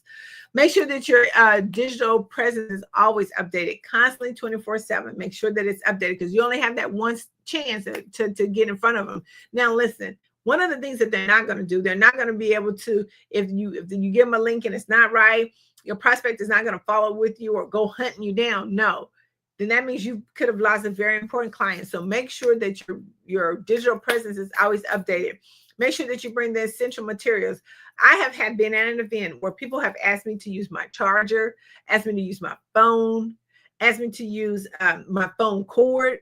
We want to make sure that when you go to these type of events, it's all about business. It's all about, how do I build a relationship? How do I let these people know that I am serious? Remember, I said, make sure that you're memorable. And one of the things you don't want to be remembered by is that you had to borrow their charger, their portable pack. So make sure that you have all this stuff. Again, connect with at least 5 people. You don't want to go to an event that that you haven't at least connected with 5 people. And then again, join their Facebook group. That is one of the number one ways that you can meet 5 people instantly. Just like that, is by joining the Facebook group. Go on the Facebook group, find the first 5 people that actually made a comment. There's your first 5. You make a genuine comment, not an emoji or anything like that, but talk about the event. Talk about you being at the event. Talk about maybe some things that you're expecting to happen. Remember those questions? You want to do the ping pong. You want to make sure that you're asking questions. So once you've done all that, now it's the follow-up plan. They always say the money's in the follow-up. which is really true. The money is in the follow-up plan. But you know what? I say relationships are in the follow-up plan, because the more that you follow up, the more relationships that you're building. So once you leave the networking event, or if you met them somewhere out, make sure that you're scheduling an appointment with them within 24 hours. Now, look, life be lifing. So you want to make sure that you do that quickly, because you don't want to be forgotten about. Within the next 24 to 48 hours, if you haven't made a contact or touch with them, then guess what? They pretty have forgotten about you. I want you to connect with them on all social media. Now, that's important. As you're having a conversation with them, you may say, what is the best way that you like to stay connected? Or what's the best way we can stay connected to one another? Some may say Facebook, some may say, Instagram, but whatever it is, connect with them on all those social medias, because you want to know what your client is doing. This is how you are able to stay engaged with the client. Make sure that once you put that information into your phone, your handy dandy, whatever it is, that you have a CRM system. And it has to be robust. It has to be a robust CRM system. Why? Because it's going to help you to be able to start sharing relevant information with them. Now, here's the good thing. Clients don't look for you to share relevant information. They just look for you to just set an appointment, and we'll meet and we'll talk about how we can connect or how we can build this relationship. But once you start sharing relevant information that pertains to their industry or pertain to something that was interesting to them that you had a conversation with, now you're starting to marinate. That's that marinate. Now you're starting to marinate the relationship, because now they're like, oh, that person was really paying attention. But it helps you to stay engaged with them. See, and even when you're connecting with them on social media, you're staying engaged, because you want to go whatever's important to them, whether it's their birthday, anniversary, maybe their child has just graduated, whatever that may be. The social media is going to tell you exactly what it is. So you want to make sure that you're staying engaged with them at all times. Lastly, you want to set up a calendar reminder. Now, remember, you left the networking event, you set up a 24 to 48 hour appointment with them. Now you want to put into your CRM system, your robust system, your calendar schedule for 2 weeks after that. It's important that you do that, because you met with them then, but you don't want them to forget you. Remember, if you're not in front of your clients, they're going to be doing business with other people who sell the same products and services you are. But those people that stayed in front of them, remember, we all buy on emotions. And the more value that you show to your client, the more that they're going to be ready to purchase and buy from you. So set a calendar reminder. Make sure that you do that. 24 after you set the 24 to 48 hours, 2 weeks, put it in your calendar. Then you want to do 7 days after that. Now you've met them, you set them up 2 weeks. That may be a quick phone call or something of that nature. 7 days later, you want to send another message to them, or try to do another reminder. That's that shared relevant information you're going to be sending them. So you're going to be talking to them at all times. So when they open up their email or whatever, they'll see you there. And then after that, you want to set another 2 weeks appointment. So every 2 weeks, you want to be setting an appointment, whether you've jumped on the phone call with them or if you just put them into your actual organization plan, which is a part of your CRM system. Whether you put it in there or not, you just want to make sure that you're staying abreast with them and keep it informed with them. We also want to talk about the type of effective communicators. I'm going to run through this real quick, because I know that we need to know, how do we really maximize, and how do we really make an effort? See, there's different styles of a communicator, and you have to use these different type of communicating styles when you go to a networking event, or even if you're out and about. You can combine some of these communicator styles, but in order to be effective communicator and to leverage your strengths, you have to know what kind of communicator that you are. These are just a few, but you have to know what kind you are in order to build the relationships and get the greatest opportunity that you can, and that you'd be able to inspire and motivate people to come and be a part of what you're doing. So the very first one is relationship builders. These are people that are just focused on creating connections, lasting connections. They go to networking events, or if you see them out and about, they're loving, they're kind, they're soft-spoken. They have an ear to you, and they're genuinely listening to you. These are what they call relationship builders, because they want to get to know a little about who you are, the inside of you. We have the social butterfly. These are people, and I'm considered a social butterfly because I go to a lot of events. I'm welcoming people. I have open arms for them. I want to be able to connect them. I'll say, like, here's this person. You can go and meet him. They'll be a great connector. Or if I'm out and about at a particular event or something, I'm excited for the event. I'm, like the energy's going, and there's people that has the same energy. I want to connect with those people. So those are social butterfly communicators. You have those who are just the experts. They're just going to go to an event and all they're going to do is talk about their business only. Or even if you're just out and about, say if you're at a social event, these people were just talking about their business. That's it. They're not talking about nothing else. They're not talking about building relationships. They're just talking about their business only. Then you have your FOMO. I call them fear of missing out connectors, communicators, because they want to be everywhere at all times. All times, if there's an event that's there, they want to be there. Whether it's their event for them or not, they want to be there. But you'll be able to connect with that person because now you'll be like, oh, girl, that event. Okay, I want to go there too. They have all the 411 information for you. Then you have your buffet eaters. These are people that, they just really like socialize through eating or socialize through maybe having a social drink or something of that nature. Or, after work, they go there. Those are the type of people. They don't have a whole lot to talk about because they're really just taking the event of the ambiance, the event itself. They're not really on a mission to make friends or to build relationships or anything. They're just there to, to take in the appetizers.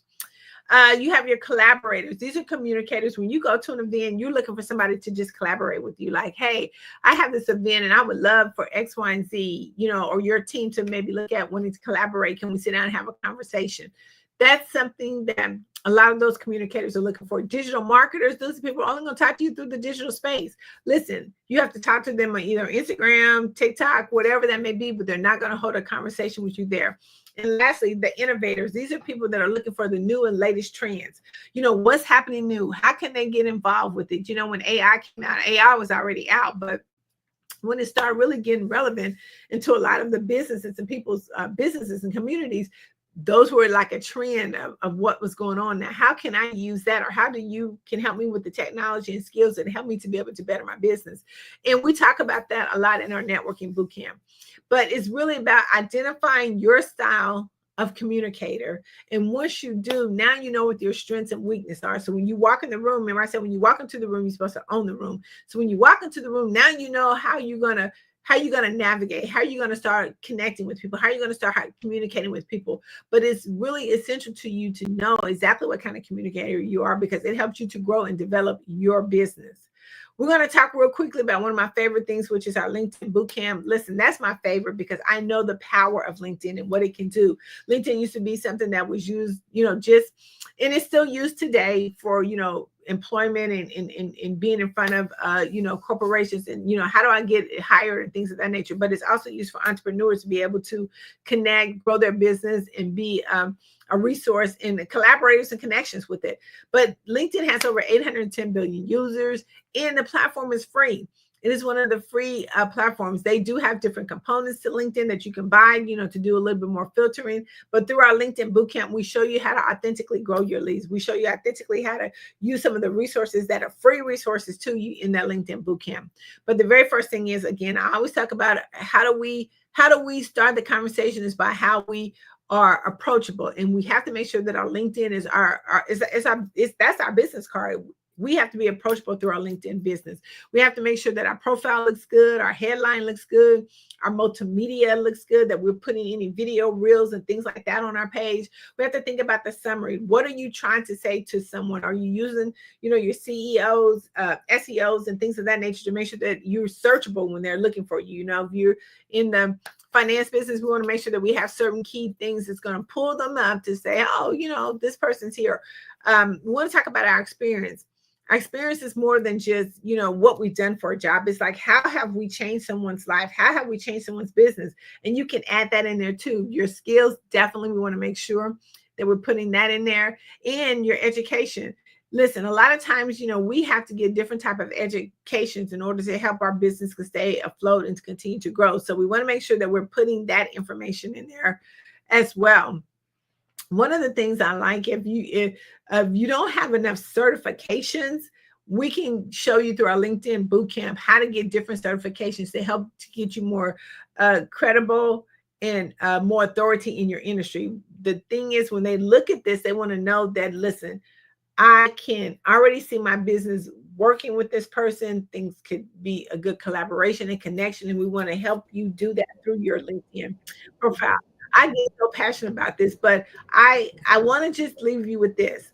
in order to get a part and be a part of any of our programs that we have, go to TapIn, that's TAPIN magazine.org. You can go there and be a part of our boot camp, our networking boot camp, our LinkedIn boot camp, and of course, to be a part and featured on the front cover of TapIn magazine, a global publication. Again, TapIn magazine, that's TAPIN magazine.org. Well, first of all, you never cease to amaze me with the amount of information that you provide and the value that you provide. So thank you again for being on. I'm sure folks out there are just like a dog on a fire hydrant. Like, how do I take all this in? So I appreciate you also giving people the way to reach you if they want more information or if they want to work with you more specifically. And I highly, highly suggest to folks out there that they reach out to you to take advantage of all your wealth of knowledge and experience. So thank you again for being on, and we look forward to having you back the next time. Is there any other contacts or way of getting a hold of you that folks could use? You can find all of our information at TAPIN, TAPIN magazine.org. All right, good. And as we say, genius is common. And I'll see you on the other side. Bye-bye. Bye.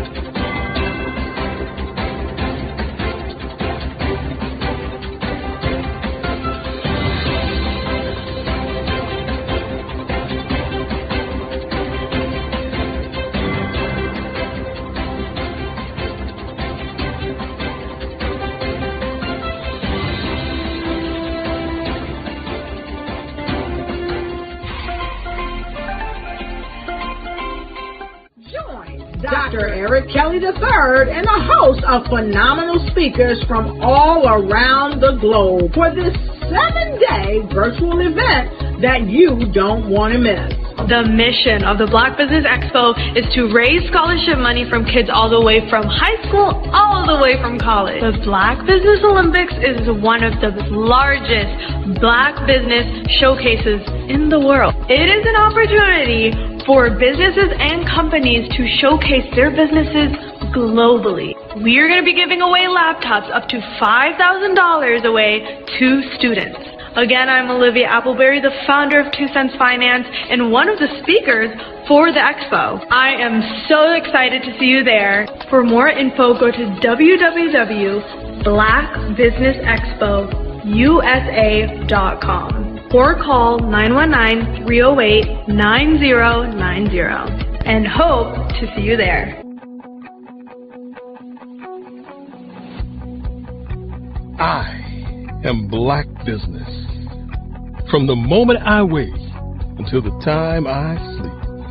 Yes, I am Black Business. I am Black Business. Tell me, are you Black Business? I am Black Business. Do you support Black businesses? Listen, I support Black business because I am Black Business. Black Business Expo, one of the largest business showcases in the history of Black business in the world. The world! Sign up today at www.blackbusinessexpousa.com or call 919-308-9090. I am Black Business. I am Black Business. From the moment I wake until the time I sleep, I am Black Business. I am Black Business. Are you Black Business? I am Black Business. Do you support Black businesses? I support Black business because I am Black Business. Black Business Expo, one of the largest business showcases in the history of Black America in North Carolina.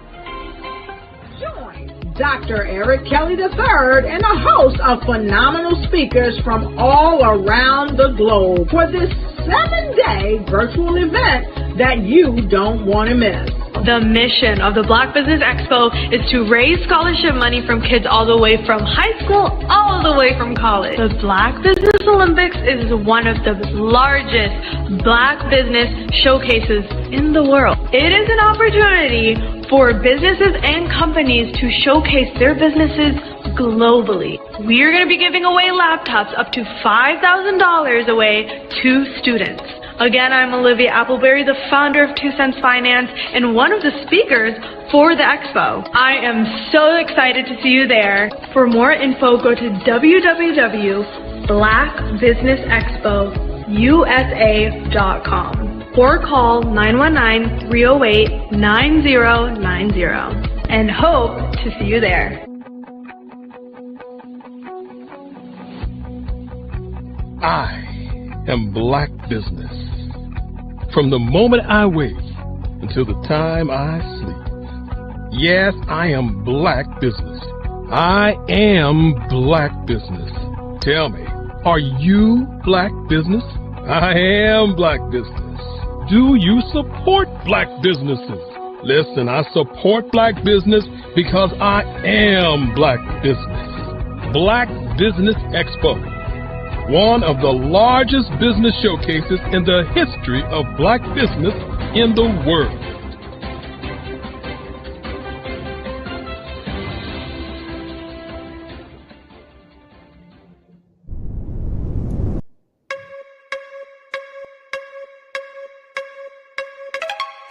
We're headed to the Holy City. The Carolinas Virginia Minority Supplier Development Council is proud to announce that the 2025 Business Opportunity Conference will be held in Charleston, South Carolina. With support from our 2025 title sponsor, Sunoco, the event will once again feature the Scholarship Swing Golf Tournament curated by West Carey Group and Styra, and host the welcome reception at the International African American Museum. Tickets are on sale now. We look forward to seeing you in Charleston August 3rd through the 5th for the Business Opportunity Conference. Whether you're an entrepreneur, innovator, or trailblazer, Tap In Magazine is where your voice gets amplified and your brand goes global. We've featured over 100 powerful leaders, and we're just getting started. Get seen in national publications, reach thousands of readers, and join a legacy of impact makers. This isn't just a magazine, it's a movement. With 700 plus online distribution channels, we give your story the visibility it deserves. Ready to turn the page on your next chapter? Tap In Magazine, where visibility meets legacy. Tap in now at tapinmagazine.com. Hello, I'm Dr. Madeline Ann Lewis, President and CEO of the Executive Women's Success Institute. And my genius is helping women accelerate the path to success. You know, I was blessed to have strong women in my life who encouraged, motivated, and pushed me to do my best and to never even think about giving up on my dreams. So I say to women, we must show up to rise up. We have talents and potential, but who will see them if we don't speak up and get noticed? I know that women are a tremendous resource on this planet, and there is nothing more fulfilling than helping a woman tap into her full potential. I do this because I want to be a part of helping as many women as I can to show up, to rise up. I do this because genius is common. phenomenal Tanya T. Wise, who is here from the great state of Maryland. Tanya, welcome and thank you for being with us today. Can you indulge our audience a little bit and tell them just a little bit more about who you are and what it is that you do? Well, I love being able to talk to people and have a magnetic attitude, being able to just show them. So I always like to say, level up is Coach at Tanya T. Wise here. So can you tell our audience, just give them a teaser about what your presentation will be about? So my philosophy is that we should all be living our dream life. So tomorrow I'm going to talk about how you start living your dream life. What are some of the things that you thought about in your childhood that you just kind of let go and dormant? Wow. And I want to reignite that and just give you some pointers and some tips, some tools, some strategies to be able to start living your best life now. And guess what, Akwanda? And leave an inheritance for your legacy. Oh my goodness. Okay, I know that's resonating with a lot of people. I've heard that you have a dynamic coaching program. Can you tell us a little bit more about that? Absolutely. So our coaching program help people that have the lack of time, that lack strategies, and lack the confidence to go after their dream life. So we help them implement tools, we help them implement strategies, as well as give them resources so that they can live their best life now and leave that inheritance. Wow. Oh, I love that. I love the leave the inheritance part. Listen, you are dropping some major nuggets, and I know a lot of what you're saying is resonating with a lot of people, but I think we're all curious. How did you even make this transition into the speaking and coaching arena? What's the story behind this? So I started out in finance, and I realized that a lot of people don't necessarily go after their dream life because of the lack of finances or the education behind finances. But it wasn't until I lost my firstborn, my only son, that life changed for me. And where I was going after it all, living the corporate life, hit my 6-figure income and living in my dream house with my dream man, driving my dream car. I nearly lost it all when I lost my son. And so I realized it only takes one financial catastrophe that can change your entire life. That's what made me start All New Beginnings. Because no matter what's going on in life, there's a new beginning. And because of that, we develop a program called Wise Minded. My little slogan is, don't just dream it, let's live it. If they want to connect with you or work with you, what is the best ways for them to be able to do that? Well, for my social media guru, you can connect with me on every single social media platform as Tanya T. Wise.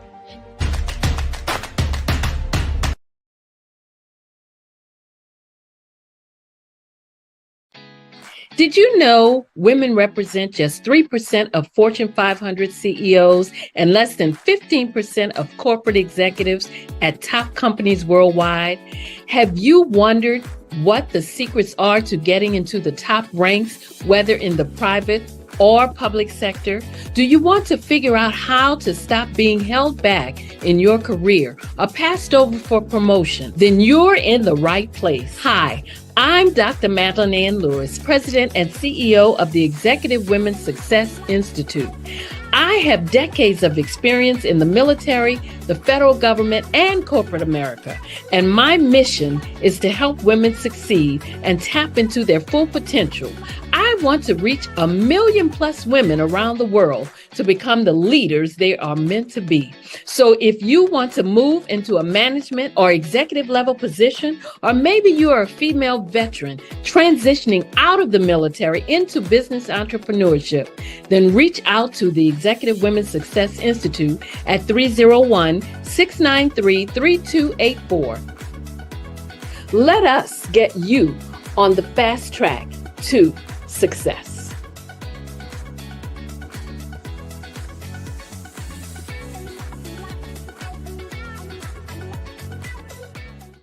I'm Ramon Ray, founder of Smart Hustle Magazine and smallbiztechnology.com.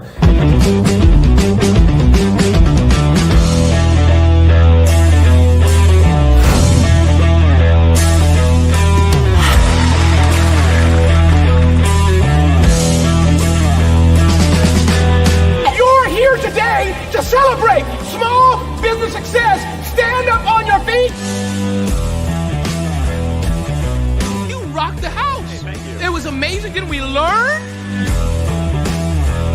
For me, success comes from failure. One thing not to do is shake somebody's hand like this.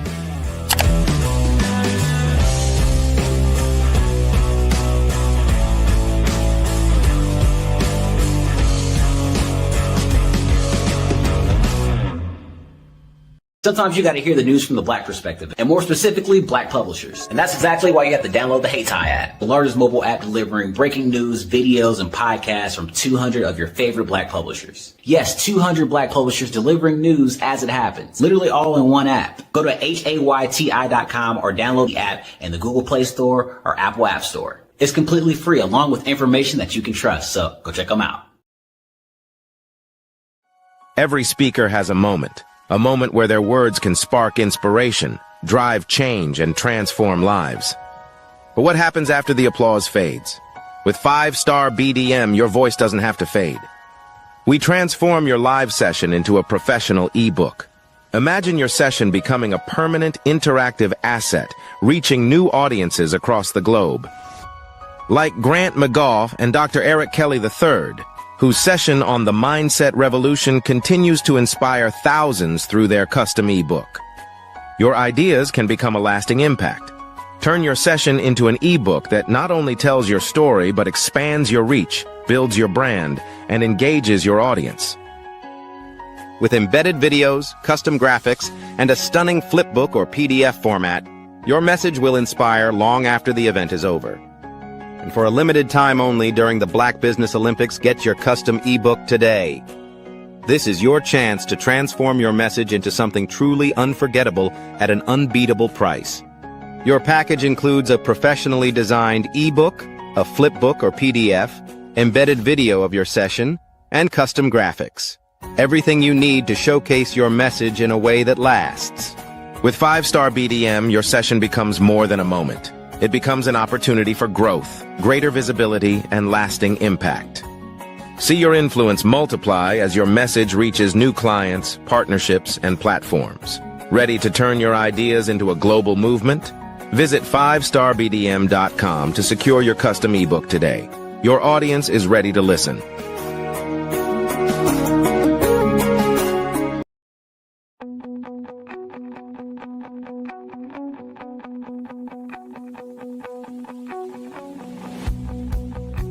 I am Black Business. From the moment I wake until the time I sleep. Yes, I am Black Business. I am Black Business. Tell me, are you Black Business? I am Black Business. Do you support Black businesses? Listen, I support Black business because I am Black Business. Black Business Expo. One of the largest business showcases in the history of Black business in the world. The world! Sign up today at www.blackbusinessexpousa.com or call 919-308-9090. I am Black Business.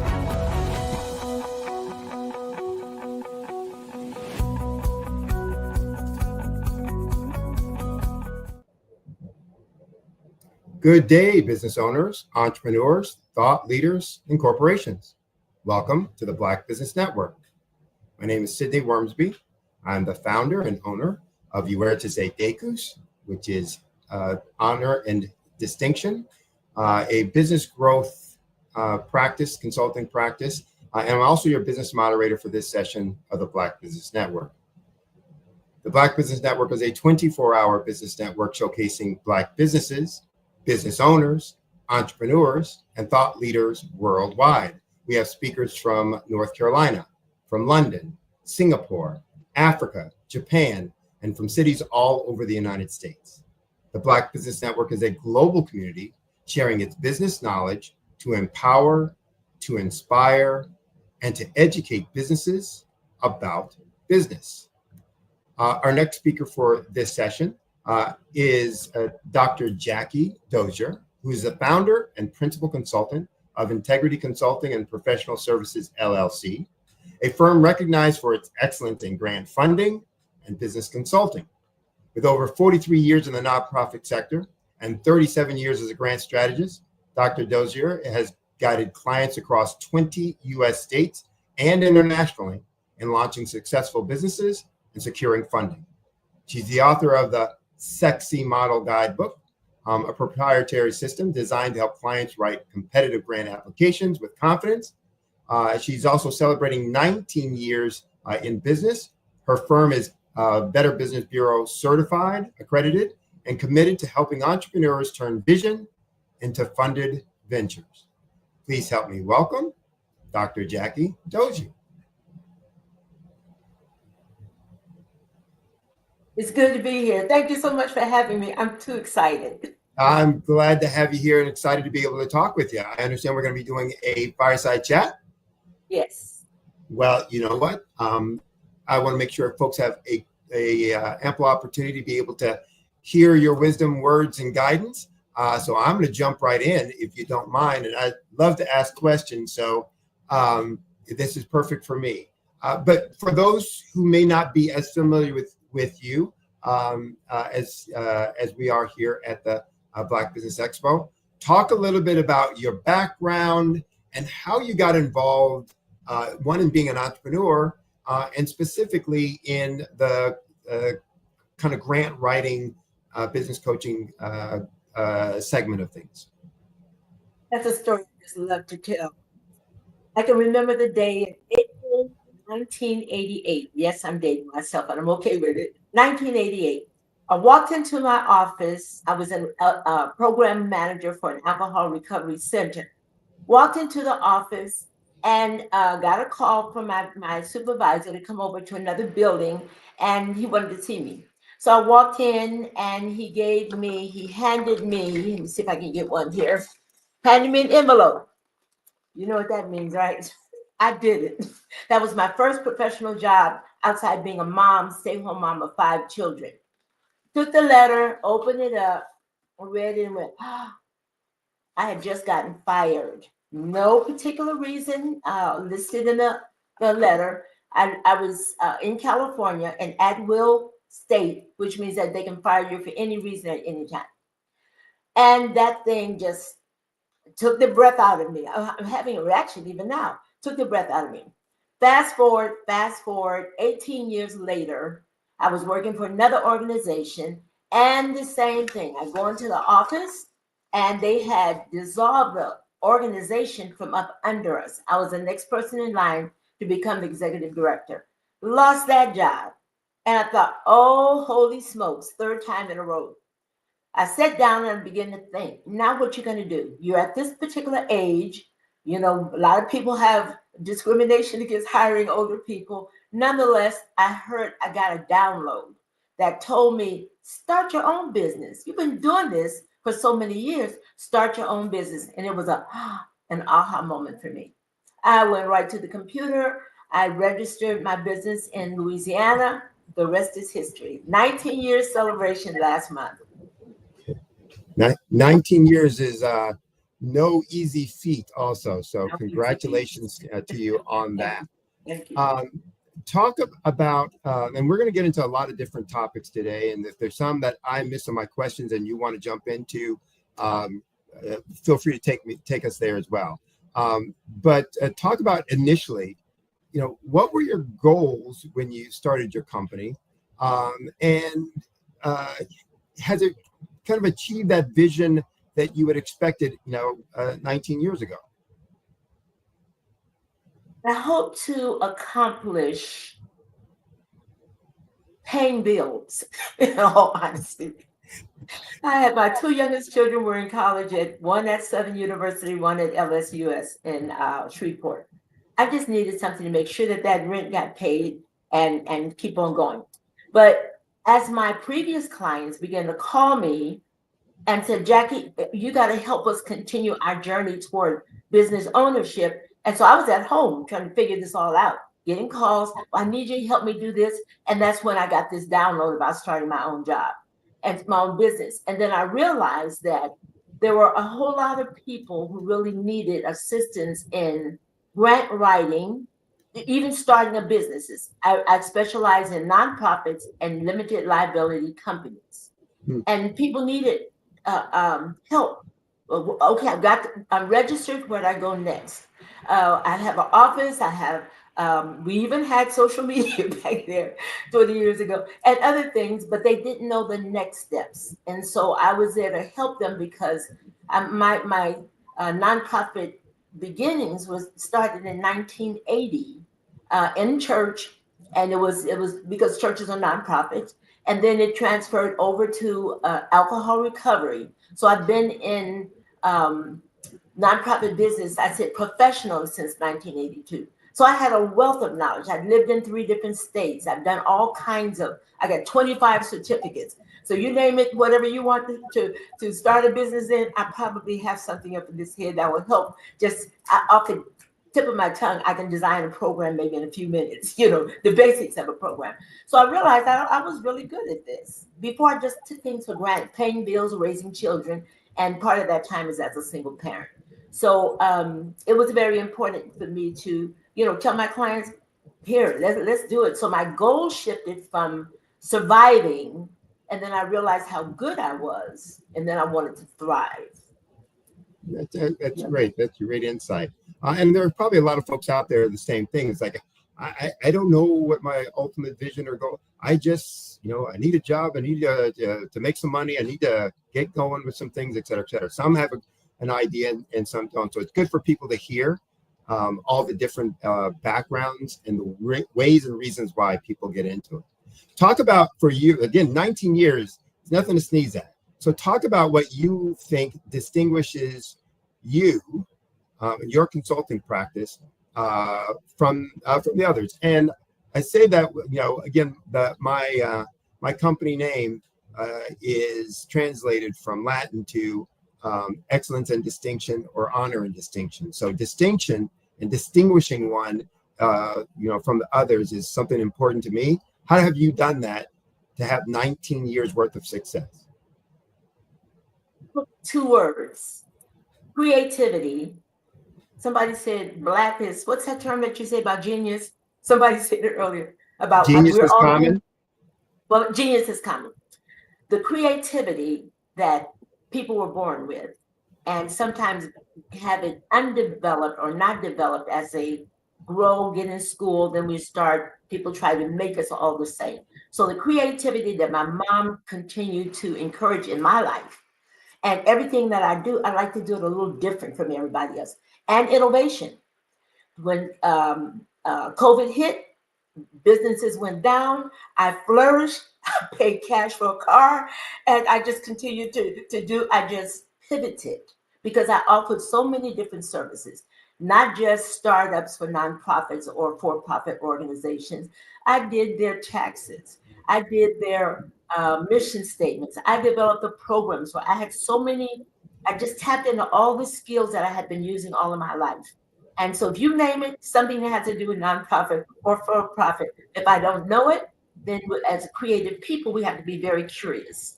Somebody tell me about something they want to do. Okay, give me my phone. Let me start looking up, and I spend time studying that to make sure that I have the best presentation or offering for the client, so that they can also something that even that they can do.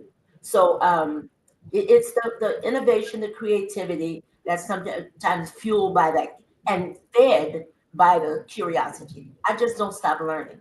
I have 3 degrees, all kinds of certificates. I just every week, or maybe I'll say maybe 3 times a month, I'm either taking some type of free or paid training to keep the brain going, because I just want to know. So talk about you're getting into your values and the things that make you unique and different from others in the space. What do you think are maybe the top 2 or 3 values that you use in making your business decisions? I worked for a number of nonprofit organizations back in the day. I wasn't satisfied with how people were treated, because we usually deal with vulnerable communities, vulnerable people who have been hurt, deprived, lacked. And I was one of them. I was my own avatar, divorced with 5 children and raising a niece. but they were broken and what have you. And I didn't like how I saw them being treated. I did not like how I saw resources being utilized and given back to the community. And we got the resources to help the community. So I just decided, when I was still working for other nonprofits, I'm not going to do that. I'm going to always give people integrity. I'm always going to tell them the truth as much as I possibly can, truth as far as I know it.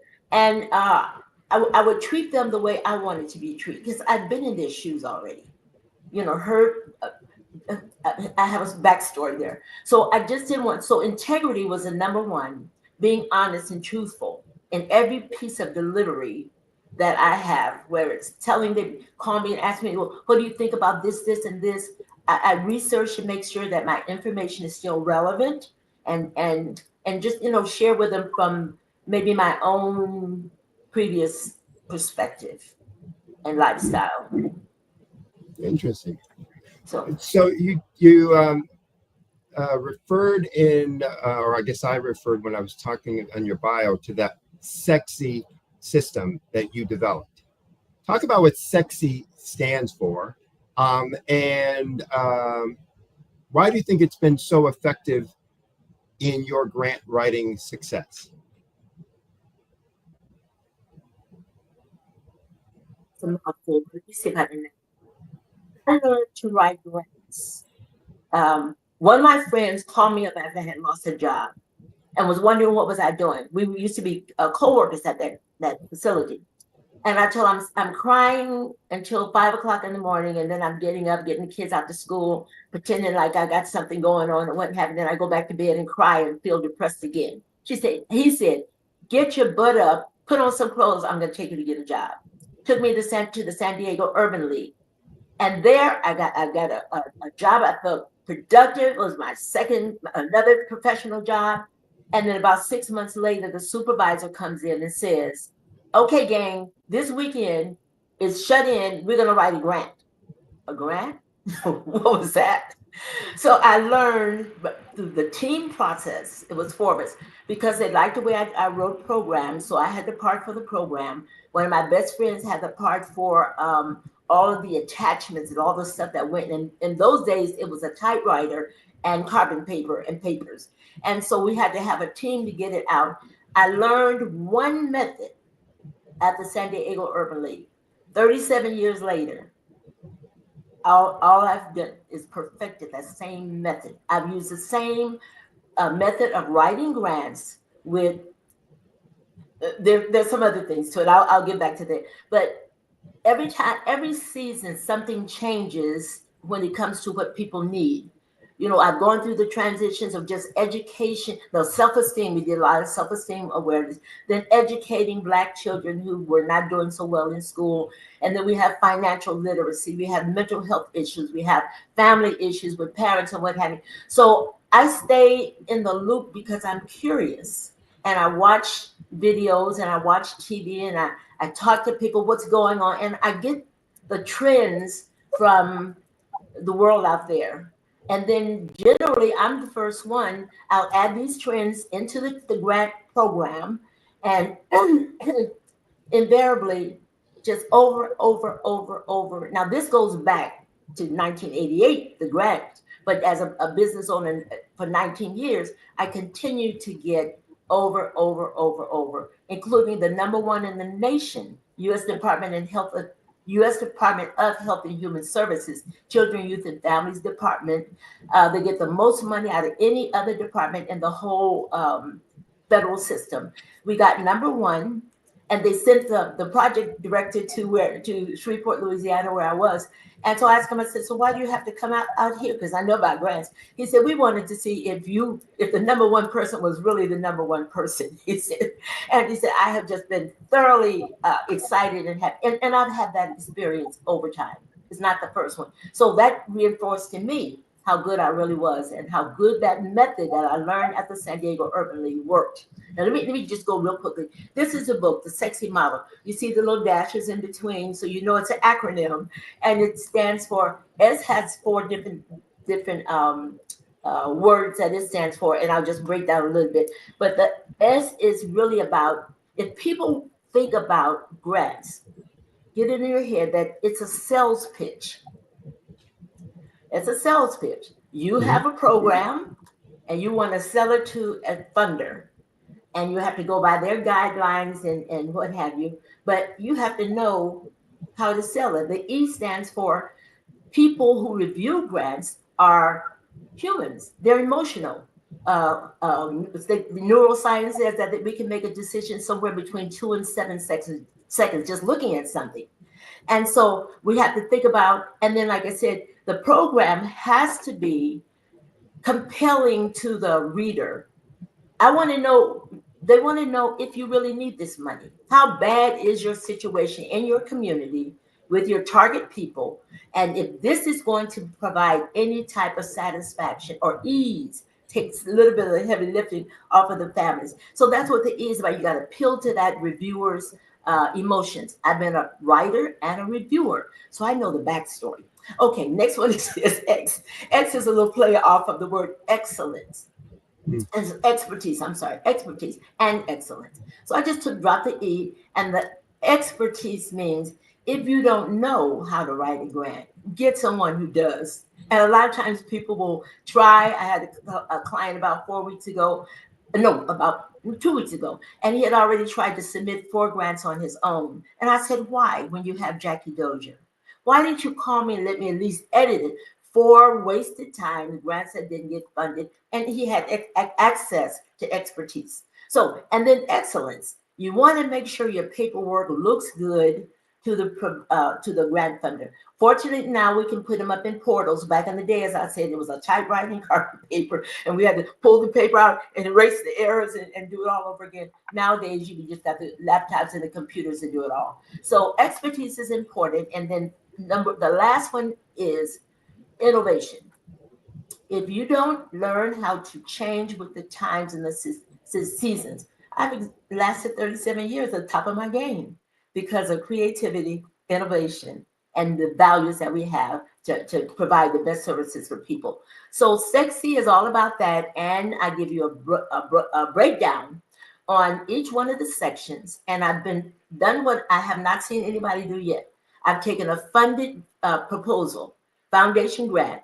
I broke down and I've added it in the inside of the book. Every section of the grant, I gave you what it looks like when it gets funded, and then you give you an opportunity, there are little lines next to it for you to customize it to your organization. Taking the heavy lifting even out of grant writing, so that people don't have to struggle so much. And so that's one of the system that I developed from the Urban League in 1988 works in 2025 with some innovations and with some changes, if I just might put it that way.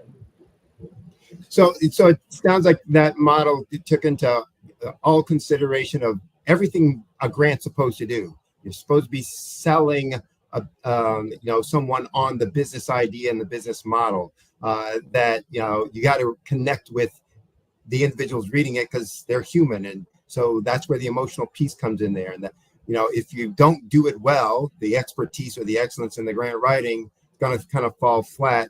And then you got to be willing to make some changes, either because things have changed, or maybe sometimes the foundations who are providing the money have changed their goals from time to time or year to year. Does that kind of capture or summarize? Yes, exactly. Okay, all right. Well, and it's obviously been really successful. My understanding is you get funded, your grants get funded 85 to 100% of the time. Some years, every grant gets funded. And then the first one that stunned me, this was only like 2 years ago, my client called me back, Miss Jackie, I didn't get the grant. What? Not that grant. I said, what happened? Because we try to get feedback from the funders, but they don't always give it to us.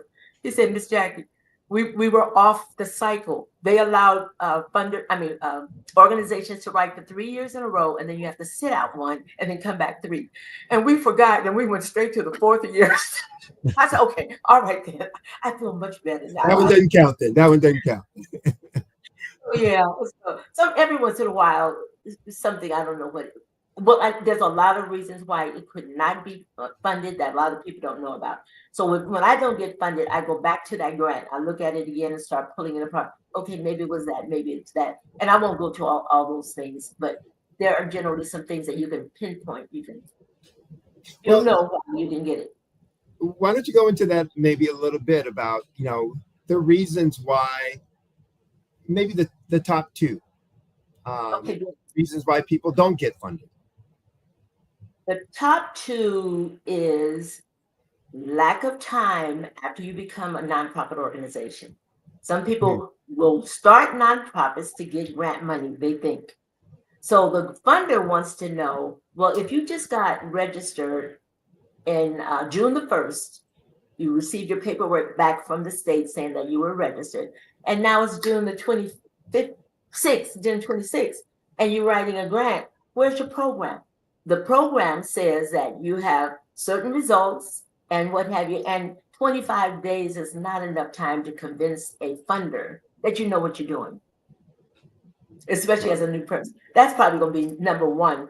And the second one could be that the oftentimes you have to write in there a little piece on who the program manager is going to be.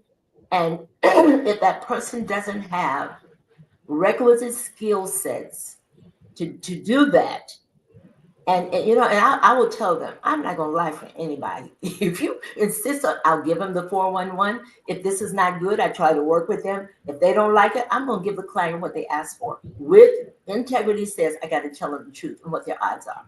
So sometimes, but I pull back from that just every once in a while. And I'll give you an example. One of my clients asked me, she's got probably 5 different alphabets behind her name as a mental health worker. We designed this program. I said, okay, now which of your staff is going to work on this one and this one? Your youth department, your youth group, and your male group. And she said, my daughter, who did not have the qualifications, especially when you're dealing with mental health, we know better. I have a degree in psychology in human resources development. And then the other person was a truck driver, and he was going to be dealing with the men's group. Get my point? I gave her money back. I said, no, I'm not doing that. You don't have the qualifications. You'll probably do more damage with those children than you're going to be good. And you should know better. I sent all of her money back. So some things I'm just not going to compromise. That was too far fetched, as my mother would say, to think that she could do a real make impact with those youth when you have 2 people who don't have the skills to do the work. Interesting. So over 19 years, you've worked with a lot of different organizations with lots of different missions and lots of different service segments. What's the most memorable grant that you wrote, or what's the most memorable success that came from a grant that you wrote? The one that we've got number 1 in the nation. It was for capacity building. It was a capacity building grant. And you could do a lot of things with capacity building. I had been working with a group of nonprofit leaders, and the innovation and creativity kicked in, and I decided, why don't I pull out 7 of those people, we start a collaboration, and I write them into the grant. And I'll teach them how to do their work better and give them a portion of the grant in return. They would come to me once a month for training, and then they had to give me a report, what the program was, how many people they served, what all they did, and what the impact was. We had measurable goals. So I taught them how to use that. And that's when we got $750,000. And the Department of Health and Human Services sent in our program manager, because they assigned one to the grants. He came back. He was the one that told us, what do we owe this visit to? Because I'd never seen that happen before. He said they wanted to know if I was for real. And so, we did the dog and pony show for him when he came in. So that was the most memorable. And to this day, some of those people are still close to me. And some of them have either moved back or moved away from the city, or but we hung in there. We were together for 3 years plus the time after that, and that was probably the most memorable. It was the most memorable for me. So going back to some of the things you talked about being so critical and important with grant writing, having the expertise and getting the details right about what the funder is looking for and what the organization is going to do. Talk about how you get your staff, your team, aligned with that. What goes into the training of them? What goes into the education of your staff about the grants that you're going to be working on? Hire top-notch people.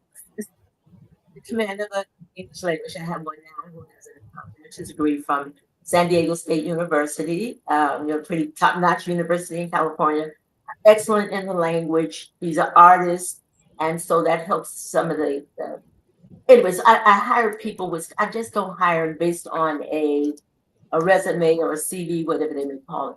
I want to talk to them. I want to know what your skill sets are. Show me what you're working with here and here.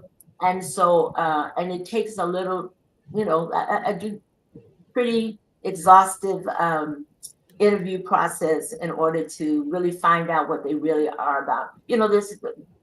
There's something out there in the business universe that said that in order for people to work very well together, you have to know, like, and trust. And all of those things come over time. So, you hire them on a kind of temporary basis so that you don't lock yourself in. And if I had to use that at will clause in the state law that says that you can fire people without a reason or what have you, but if I have to fire, and I have fired people before, and believe me, I track, I make sure I have everything that I need in case anything comes back on me. It's important that they have evidence that they know, and then we have that little exit meeting, and so that they know. But I like to hire top-notch people. I like people with good personalities, that speak well, that write well, and these are the things that are really important on the grants. Cindy, if I just may take a minute, when I was a reviewer, you would be surprised at the tacky writing that was done. Sometimes where we should have a capital letter, they start sentences with a lowercase level.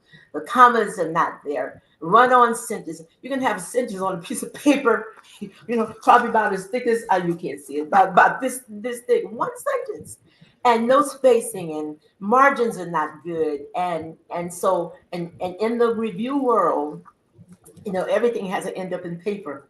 You look at it, you read at it, and you do this round file. That's a secret. But we do. If it doesn't look right, why should I fund it? It tells me that you might not have the capacity. And I'm not saying nobody's crazy. I'm saying you might not have the capacity to do the things that you need to do for a program. One of the important things is to provide that service, be able to track it, have all the metrics, be able to do the evaluations on it, and talk about, impact, you're setting your goals and objectives. And if I can look at that, immediately, that's one of those things that will knock you out of the box, because grant writing is highly competitive, very competitive in every sense. Your writing and the program structuring, what you tell the funder that you're going to do for these people, how you identify your target population, what you intend to do with them. Do you have the research to match? So you have to have maybe, I would say, pretty good skills, thinking skills, speaking skills, analyzing, all those kinds of things. And you can read, and I tell people, they complain to me about their previous grants. Send me your grant. I'll tell you whether or not this person's a grant writer in 5 minutes. Let me read the first page, and I can tell you just that quick. And I've been hired, Sydney, true story. I've been hired to research grant writers and find out if they really are. First thing I want is what? Show me the paper. Show me the paper. If you can show me a grant, I can tell you whether or not that's a legitimate grant writer, or if that's a person that maybe used ChatGPT or AI and they thought that they could write a grant in total using those apps. And so, so I get paid for all different kinds of things. I'm curious. I just want to know. Yeah. Talk about, because you've alluded a couple times to the importance of kind of having the facts and having, the insights, etc. Talk about data, facts, info, and the role that it plays in not only writing the grant, but in developing your strategies for grants. Exactly. It's another really critical one. I'm glad that you brought us back to that. You want to design a program. I live in a community where low-income people, they might live in the projects. I've lived in the projects before, so I hate nobody, but they live in the projects. They don't have good verbal skills. The children don't learn anything until they start school. You want to write an after-school program. That's my area of forte. I love after-school programs, and we're going to write one for a nonprofit organization in a community that wants to serve this low-income community.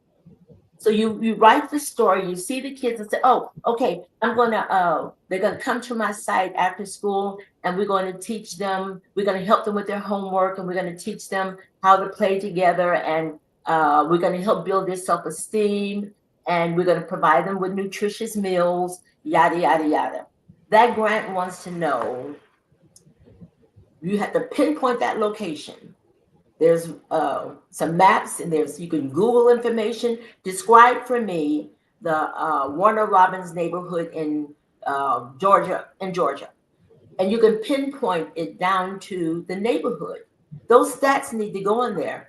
7 out of every 10 mothers are single parents. 80% or something, 70% of all the mothers in that neighborhood are single parents. The children go to low-performing schools. The schools in the neighborhood, you can go to the whatever the school system, Louisiana Department of Education, and you get the stats for the schools that's in the neighborhood where the school is, to show that they're underperforming. 56% of those children are eligible for free lunch. 39% of the children graduate from one grade to the other. You got to make a compelling sales pitch. You got to make a compelling case for what you're wanting to do, and you have to have the facts and the stats to back it up.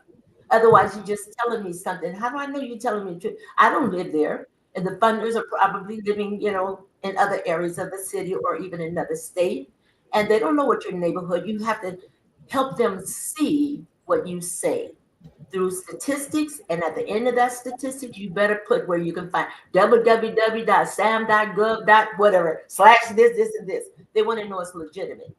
They want to know. So when you're selling your program, you gotta put it needs to be heavily, not a whole bunch of stuff. You can have one line about the condition of the families. Even when there's a part where they ask for how many children are you going to serve directly and how many indirectly. How do you get indirect? I don't know how many people in their house.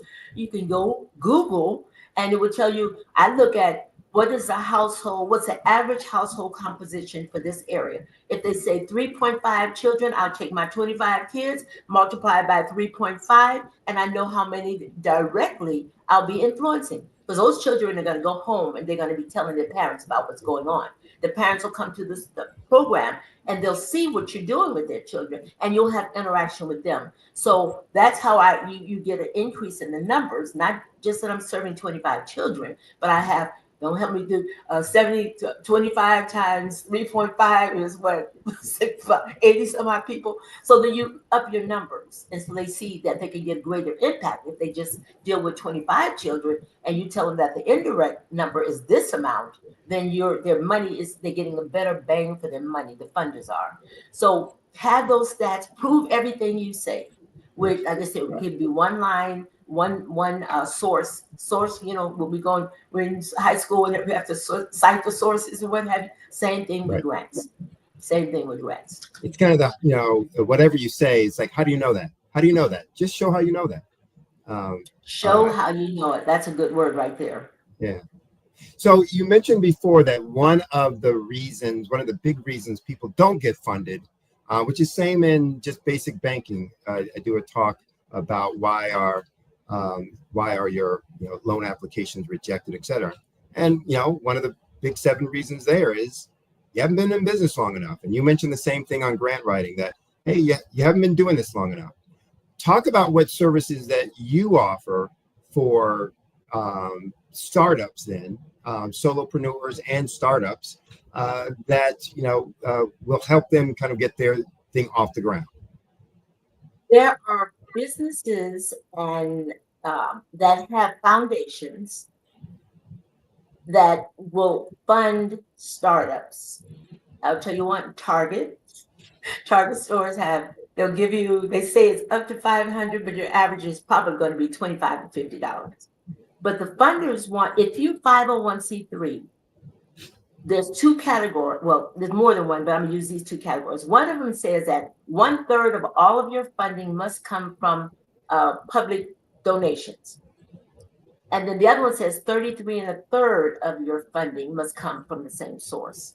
So you have to beat the streets. And the first people that you need to get to give you money to build your budget so that you can have some of those lines filled on your organizational budget and your project budget, your board. The board must, because they have responsibility for two things: fiduciary, which is money, and governance, which is making decisions about your programs. If they don't contribute, those board members are going to be looking at where's the board line. I mean, the funders, the reviewers. Well, how much is the board contributing? And if you say none, I promise you're not going to get that grant. Your board must contribute, number one.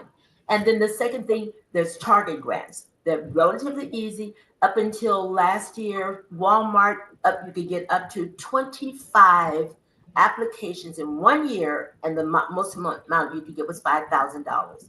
And they will fund early startups. You need to do fundraisers. You need to beat the streets and show that you have the ability to raise funds on your own, and you're able to manage those funds, even if only part of it just helps to pay if you have a low rent or what have you. But you need to show that you're doing money, yet you're raising money on your own. Don't ask a proficient grant writer. I'm starting this nonprofit because I want a grant. Don't tell us that. You're starting a nonprofit for what reason? Congress has set the reason to improve the quality of life for the unfortunate, to improve the lifestyle of people less fortunate than you. With that attitude, it will attract money. If you just want one to get money, and I have gotten 2 clients out of serious situations in one state. And a few years ago, I got the largest functioning nonprofit organization in the United States. Congress had a big old yellow banner with an arrow pointing to them because they were in trouble. And I was able to get them out by telling the truth. But you have to know how to tell the truth. So the same thing with the other people. They have to don't look for just the point was that they have mismanaged money because nobody trained the executive director that preceded the one that left. Nobody trained. He didn't know what to do. He was taking his girlfriend on business trips, and they're going to tanning lotions. I had 7 boxes of receipts. I saw it. Tanning salons, going out to dinner and paying for liquor on the credit card. But they let me get them off because I told them the truth. And so they let me. So it's very important that people have a good heart. When you want to start a nonprofit, it's always somewhere in your mission statement or in your programs, you need to show that you are improving if you don't remember anything else from this, improve the quality of life for the less fortunate, or for single mamas, or for this or this, or improve the quality of life, which means that something is happening in their life that needs improved. So just remember that part. So that is critical. And if you don't know how to raise money on your own, you're just looking for grant money to get it done. And all they see is maybe 2 or 3 grants that you got. That will also kick you out of the box as well. It can. Depending on if I saw it, and as a reviewer, and I've been trained at the federal level, state level, and I still attend. I drove back to Louisiana in December, I think, to sit with a foundation to see what was changing, what changes were going on there. And so we're looking for certain things that tell us you don't know what you're doing, and you're a risk for our money. And then they have to report to to their funders, and some of them funders are federal government. So we can put them in very tenuous situations if we are not honest people and we're not handling the money right. So we're running out of time, but I wanted to have you two things. One, give people information on how to contact you. But before that, what's next? 19 years and counting. What's next for your consulting practice, your grant writing business, the organization? Excuse me for interrupting. We're probably 1 week away from forming a in Kenya, they call it public benefit organization. I've been working in Kenya for 8 years. I always wanted to do a nonprofit because we've seen abject poverty, it is there. And I had all the skills to make it better for them. The government opened up last year. I recruited 8 highly skilled professionals from America, 9 Kenyans, and the American board members are going to help the Kenyans, train them. And we've got 10 different programs we've already started. And so my biggest thing now is to make, it's called Jenga, Jenga International. You can go out there, the website is already there. But my business is Integrity Consulting and Professional Services, LLC. I'm on all of the platforms. They might be, I'm going to go back and fix that too. Jackie Dozier, Integrity Consulting, Salama International. I do so many things. I even have a online cookie company, so and a construction company. So I do all kinds of things. But you find me, if you find Jackie Dozier, you can trace me somewhere else. But I've added Jackie Atkins Dozier because there are 8 Jackie Doziers on LinkedIn. I want to make sure people get to me. So my next step is really making this thing work in Kenya. I also have a group in Uganda. I'm getting called from Gambia, from Trinidad, Tobago, from Nigeria. And so I really want to go and talking about Black business. I want to recycle the Black genius and help my people over there too. So that's really where, and of course, and keep servicing my clients here as well. But my future is I really want to do something in Africa. Well, I'm doing something. I've been doing something for 8 years, but this year is popping. It's on and popping, and I'm excited. Is your work in Africa going to be primarily not-for-profit or a healthy mixture of for-profit businesses as well? We're teaching them. We have classes every month they have to attend. Well, for a couple of months, for 3 months, they have classes every Saturday on how to take what they already have and turn it into for-profit business. We just had 17 farms, planting farms. So my next class for them is when they harvest, what are you going to do with the money? How are you going to eat some, save some, use some to pay school fees, and other things too. And so when I introduced that to him, the young man asked me, "But Mom, how do we do that?" Oh, baby, I show you. I got you. So we're doing for-profit, because they have resources, they don't know how to utilize the resources. And so that's what we're working on that. They've been in training since May of last year. And so some things take a little slow. And then, like I said, we've added on. So we've done 10 projects already. And so things are going well there. And I'm excited. Well, I would love to help with that. And I know there are some other folks out here and who have been involved with the Black Business Expo who also, I think, would be interested in helping you with that. I also work with a manufacturing consortium, and we're looking at doing some things over in Africa on helping businesses there build their manufacturing capacity and capabilities, et cetera. So, but would love to talk with you about the other piece as well. So thank you very much. We're past our time, but it was a wealth of information. And your success is amazing in what you're able to accomplish, and it's clear why that is. The attention to detail, the values, and the integrity that you use, which is well apt in your name for the consulting practice. So thank you very much. Look forward to having another conversation with you in the future and hearing more from you on the Black Business Network. And as we say, genius is common.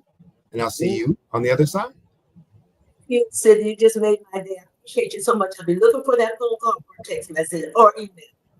Well, thank you all. Everybody's learned something a little bit more about grant writing. And until the next time. So the Black Business Expo's mission is to raise funds for high school seniors going to college or K through 12 entrepreneurs. The expo is a fundraiser for students. So you can go to www.blackbusinessexpousa.com. Again, that's blackbusinessexpousa.com to donate to the scholarship fund. You can also use Cash App with the account number $BBXUSA. Again, $BBXUSA. Our goal is to give laptops and up to $5,000 to 10 students. And so if you're a student, you can register online at that same website, www.blackbusinessexpousa.com. Every dollar counts. So remember, donate to the scholarship fund. Would also like to thank our Black Business Expo USA sponsors for this month.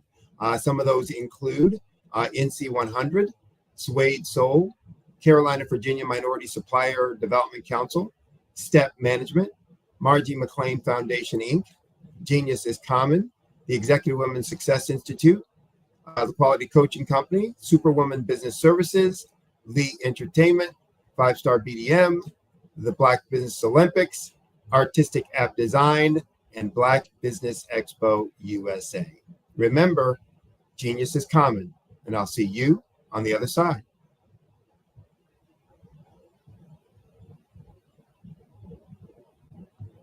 Did you know that approximately 333.34 million businesses exist today, according to a report from 2021? And you may be one of those businesses, or maybe you're not in the business market yet, but you're aspiring to be a business owner. Well, guess what? You're in the right place at the right time. Because let's face it, everything is about timing and opportunity. Hi, my name is Dr. Lotus Richey, and I'm the CEO and founder of the Lotus Richey Coaching and Consulting LLC, along with the Lotus Richey Ignite Show. 15 minutes of success with Dr. Lotus Richey, as well as books to boom your business and bring who you are. And today, I want to bring this amazing message to you about the Black Business Network and the Black Business Olympics. See, the Black Business Network and the Black Business Olympics is designed to help people just like you, that's right, that look like me, to take their business to the next level. Not just in your front yard or your backyard, but globally. The Black Business Network and Black Business Olympics is designed not to just help you survive, but to help you thrive. So join us today as we come together with businesses all around the world to support our students, our children, our young teens, our young entrepreneurs. What we do is we come together to help raise funds for students who are aspiring to be business entrepreneurs, who are aspiring and who are thriving in college. We endow them with a wonderful opportunity to gain scholarship of either a laptop or several thousands of dollars.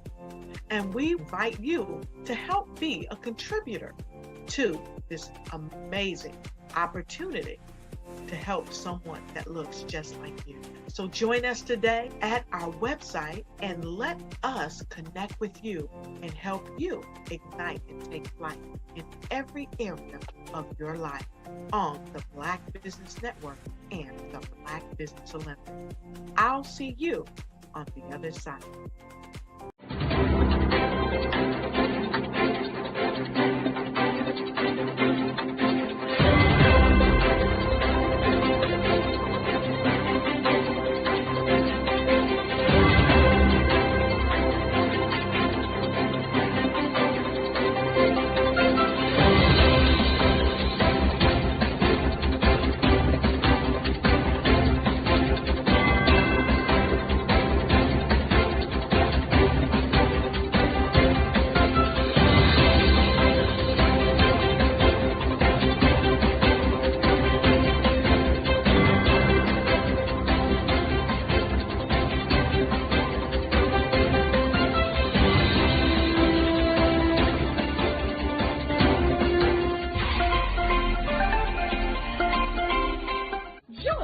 Dr. Eric Kelly III and a host of phenomenal speakers from all around the globe for this 7-day virtual event that you don't want to miss. The mission of the Black Business Expo is to raise scholarship money from kids all the way from high school, all the way from college. The Black Business Olympics is one of the largest Black business showcases in the world. It is an opportunity for businesses and companies to showcase their businesses globally. We are going to be giving away laptops up to $5,000 away to students. Again, I'm Olivia Appleberry, the founder of 2 Cents Finance and one of the speakers for the expo. I am so excited to see you there. For more info, go to www.blackbusinessexpousa.com or call 919-308-9090 and hope to see you there. I am Black Business. From the moment I wake until the time I sleep. Yes, I am Black Business. I am Black Business. Tell me, are you Black Business? I am Black Business. Do you support Black businesses? Listen, I support Black business because I am Black Business. Black Business Expo, one of the largest business showcases in the history of Black business in the world. The world! Sign up today at www.blackbusinessexpousa.com or call 919-308-9090. I am Black Business. I am Black Business. From the moment I wake until the time I sleep, I am Black Business. I am Black Business. Are you Black Business? I am Black Business. Do you support Black businesses?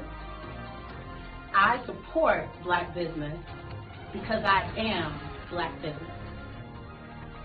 Black Business Expo, one of the largest business showcases in the history of Black America in North Carolina.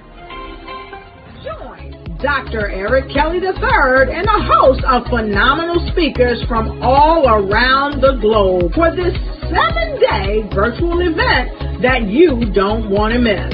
The mission of the Black Business Expo is to raise scholarship money from kids all the way from high school, all the way from college. The Black Business Olympics is one of the largest Black business showcases in the world. It is an opportunity for businesses and companies to showcase their businesses globally. We are going to be giving away laptops up to $5,000 away to students.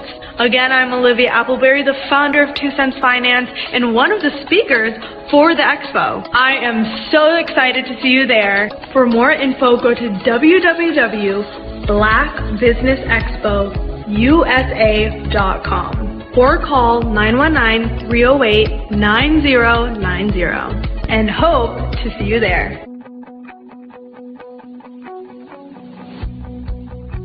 I am Black Business. From the moment I wake until the time I sleep. Yes, I am Black Business. I am Black Business.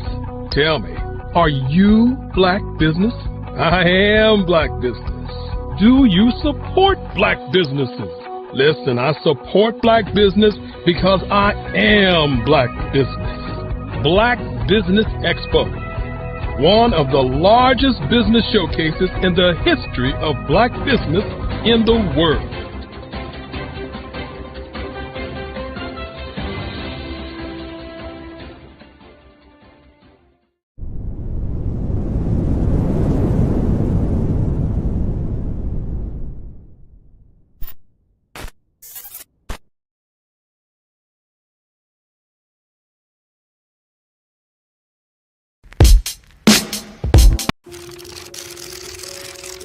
Bravery is not the absence of fear, but the ability to overcome it.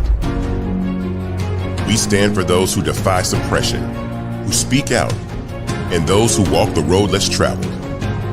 Everyone deserves to be seen and their voices to be heard. We're sparking a movement, growing a community of creators united by the desire for freedom, choice, equity, and ownership. At Fanbase, it's all for one and one for all. We support each other to guide, promote, and uplift you in a place where you can unapologetically be yourself. A place where your voice, ideas, and creativity are not just welcomed, but celebrated. We are Black founded, minority funded, and supported by a diverse, inclusive, powerful community that believes in the strength of authenticity and individual choice. Regardless of success or background, we welcome you, the marginalized, the underappreciated, the successful, the superstar. We're for all who seek a space to express themselves freely, where they are rewarded for being their authentic, true self. We transcend labels because only we have the right to define ourselves. We are built for the brave, the culture, the creators, and for the future where everyone has a power to shape their own destiny, where all are empowered, voices are amplified, and freedom is embraced. For the first time, you have a chance to own the platform you helped make popular. It's a revolution, a movement in how we connect, create, and share. Everyone is a creator, and everyone has a fan base. Here, you can be you without limits.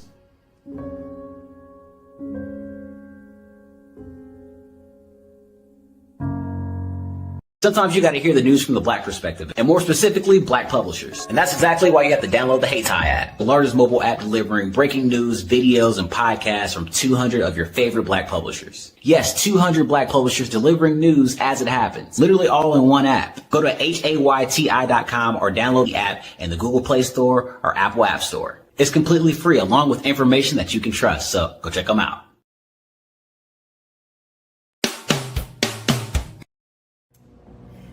Hard is it to land on the front cover of a top-tier global publication? The answer may surprise you. If you are a business owner, industry leader, speaker, author, or coach, this is your opportunity to get featured in a publication that reaches worldwide. We want to be able to tell your story, showcase your brand. We have made it so easy. All you have to do is answer a few questions and tell us a little bit about your business, and we'll take care of the rest. But why get featured? 1, it gives you massive exposure to a global audience. 2, it helps to boost your credibility and your authority in your industry. And 3, it helps you to expand your network and unlock opportunities. Now, right now, we are offering a special limited time offer. You can be seen by over 10,000 viewers and readerships each month. So don't wait. This is your time to elevate your business and get featured. All you have to do is click the link below and get started today.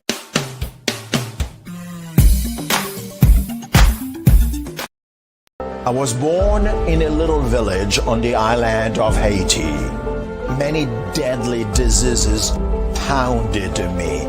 It is as if they were on a mission to end my existence on this earth. I refused to give up. In 1983, I left Haiti and came to the United States of America. And I came with $5, 2 shirts. I didn't speak in English. I came to Atlanta. I got a job. I was a doorman. I was a doorman with a dream. What I used to come on stage. I'd rehearse this moment that I'm standing in front of you. That's the power of a dream. Maybe today is the day you begin acting as if you already have it. And then step out with full force. Take a risk. No condition is permanent. Don't let your situation distract you. You are chosen. You are called. You are born for a purpose in this life.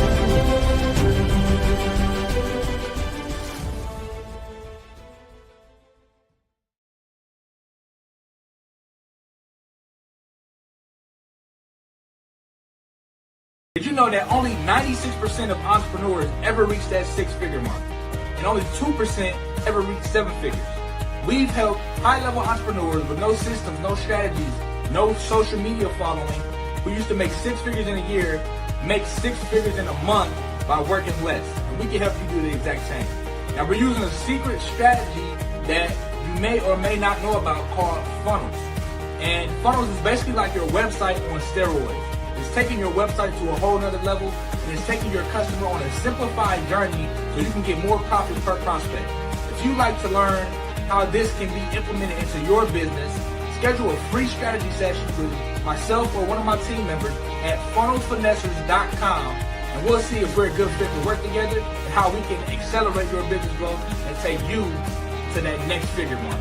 I'm JL the Genius, and for the action taken, I look forward to working with you.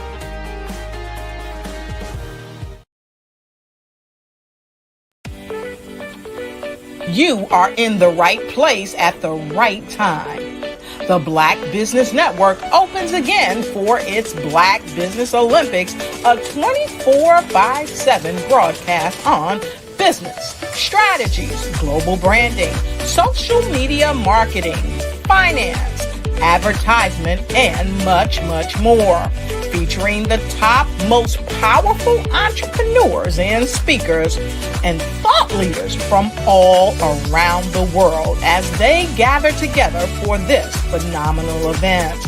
Join the Black Business Network streaming live into the metaverse, STEM City, USA, Black Multiverse, Pod TV, Roku, Hulu, iHeartRadio, Apple TV, YouTube, TikTok, Instagram, Google Podcasts, Facebook, LinkedIn, IBM TV, Spotify, and Twitch. Tune in today and be a part of this amazing movement. The Black Business Olympics welcomes you.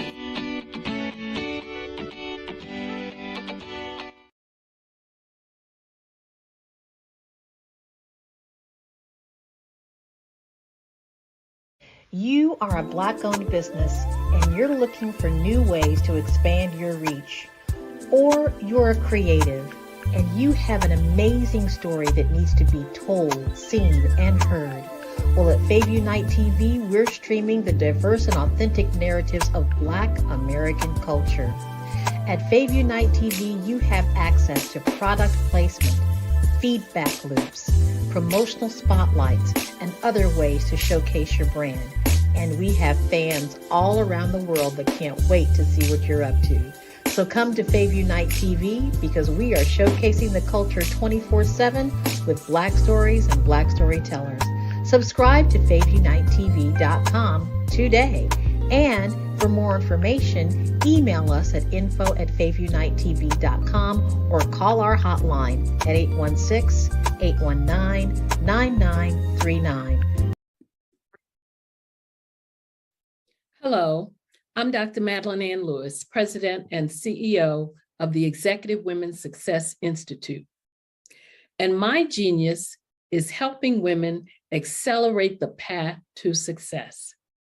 You know, I was blessed to have strong women in my life who encouraged, motivated, and pushed me to do my best and to never even think about giving up on my dreams. So I say to women, we must show up to rise up. We have talents and potential, but who will see them if we don't speak up and get noticed? I know that women are a tremendous resource on this planet, and there is nothing more fulfilling than helping a woman tap into her full potential. I do this because I want to be a part of helping as many women as I can to show up, to rise up. I do this because genius is common.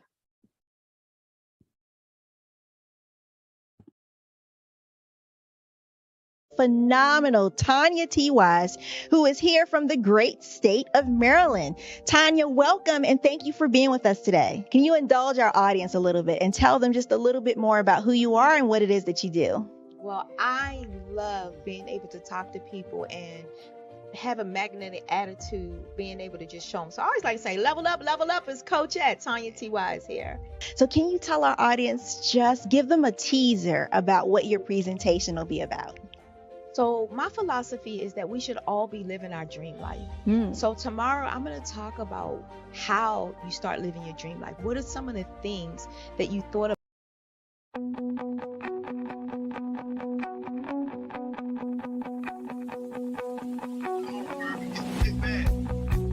I am Black Business. From the moment I wake until the time I sleep. Yes, I am Black Business. I am Black Business.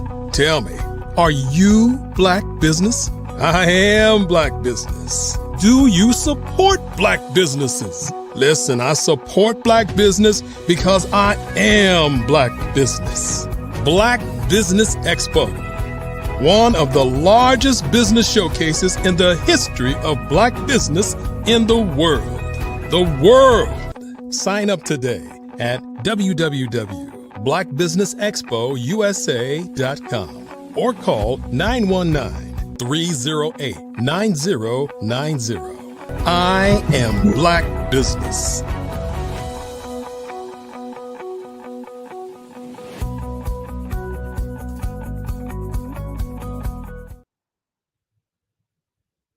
Good day, business owners, entrepreneurs, thought leaders, and corporations. Welcome to the Black Business Network. My name is Sidney Wormsby. I'm the owner and founder of Huertas Edecus and Strategic Solutions. We are a business growth consulting practice that helps businesses double their profits in less than 12 months, or if you're a startup, get you to 7 figures in about that same amount of time. So the Black Business Network is a 24-hour network showcasing Black businesses, business owners, entrepreneurs, and thought leaders worldwide. We have speakers from all over, from North Carolina, from London, Singapore, Africa, Japan, and cities all over the United States. The Black Business Network is a global community sharing its business knowledge to empower, to inspire, and to educate businesses about business. Our next speaker for this session is Dr. Yuvanka Farabi. Dr. Farabi empowers visionaries, speakers, coaches, educators, and entrepreneurs to transform their lived experiences and their expertise into high-impact content that reaches the world. Through her innovative platform, she guides clients in both online course creation and story-based publishing, helping them monetize what they know and who they are.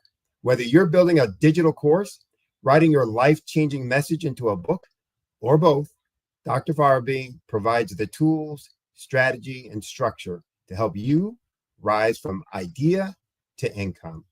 Leveraging cutting-edge AI and a dynamic online platform, her system enables real-time and pre-recorded content translation into over 100 languages and 200 companies, giving you global access. Help me welcome Dr. Yuvanka Farabi. Hello, how are you?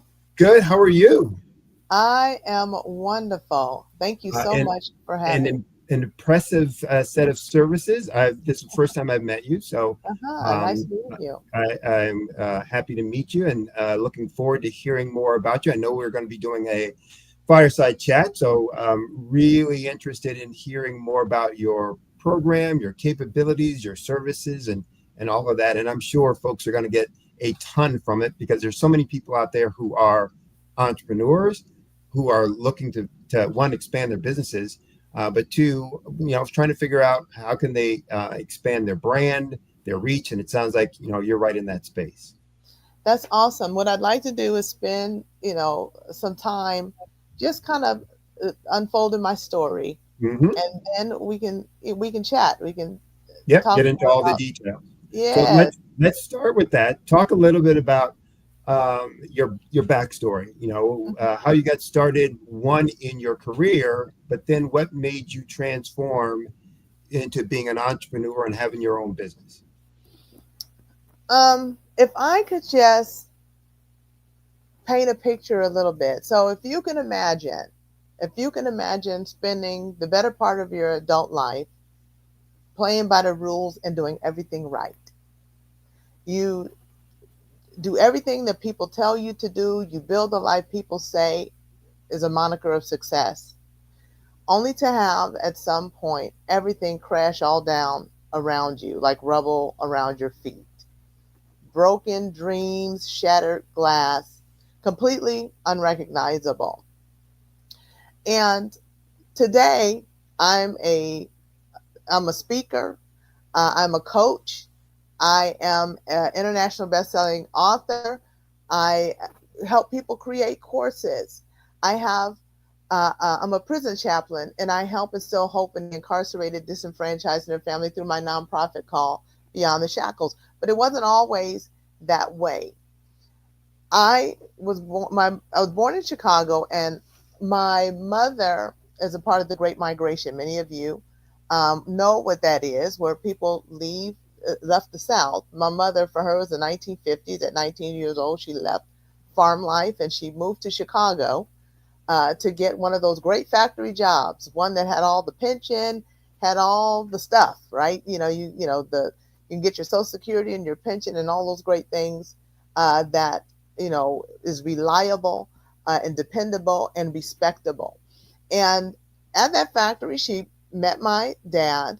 And even though their marriage wouldn't last past my 4th birthday, they both stayed at that company 40 years for my dad, 35 years for my mom. It was a time where you really could do that. You could stay on a job, you get a job, you keep a job, you retire, and they got everything that they thought, was their American dream. They got their pension, they got their Social Security.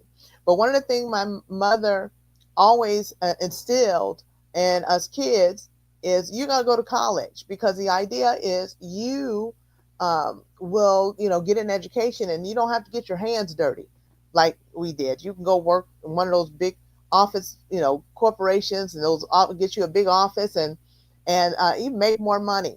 So I was in agreement. I went to college and I graduated, and I went after the matter of fact, my senior year of college, I got an internship and was hired on after college in a Fortune 100 company in an engineering organization.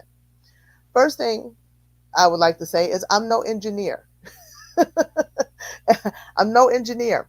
But nevertheless, I was in this assignment, and there's nothing wrong with the company, but there was everything wrong with me. I was miserable, and I didn't know where I went wrong because I checked all the boxes. And I remember telling my mother, I said, I don't know how much longer I can do this. And she was mortified. I was even surprised at her response. She says, listen, you go back there and do the best job you can do and get those people to pay you as much money as they're willing to pay you. And that's it. And, nobody likes their job. This is in the days, now we know more about purpose and destiny and all those kind of things. We knew nothing about that then. And so that was it. That was that. I went back. Anything that I had on the inside of me, I used to have these entrepreneurial endeavors. I pushed it down. And I continued with mediocrity and the status quo. And I did that for many years. And any entrepreneurial dream that I thought I might have, I just put it aside. And I eventually got into sales. And that was a little bit better fit, but I still was very unfulfilled. And I felt guilty about it because this is something that everybody said, that it made you successful. And I was regularly pulling down a 6-figure salary. And so everybody wanted to know what the problem was, including me. I couldn't understand what it is that I needed. But because I wouldn't move, life moved me. So in 2008, what ends up happening is the economy crashed, like many of you know. And with that 6-figure job, I thought I couldn't do it out. It was gone. And it was gone. And by this time, I think I was married for about 10 or 12 years. And it buckled under the weight. It was already a very arduous situation, and that just didn't help matters. So then my marriage was over. So I found myself with no job and no marriage and no life plan. I had never given my life a thought into the legacy I wanted to leave, the direction I wanted to go, nothing of the sort. So I did something that I wouldn't suggest anybody do under this type of circumstance, because now I'm desperate. I had no life plan. I'm desperate. So I said, okay, I always wanted to be an entrepreneur. I'm going to start a business. So I cashed in my retirement, my severance that I received from being laid off from this company, and I opened an insurance agency. Well, guess what?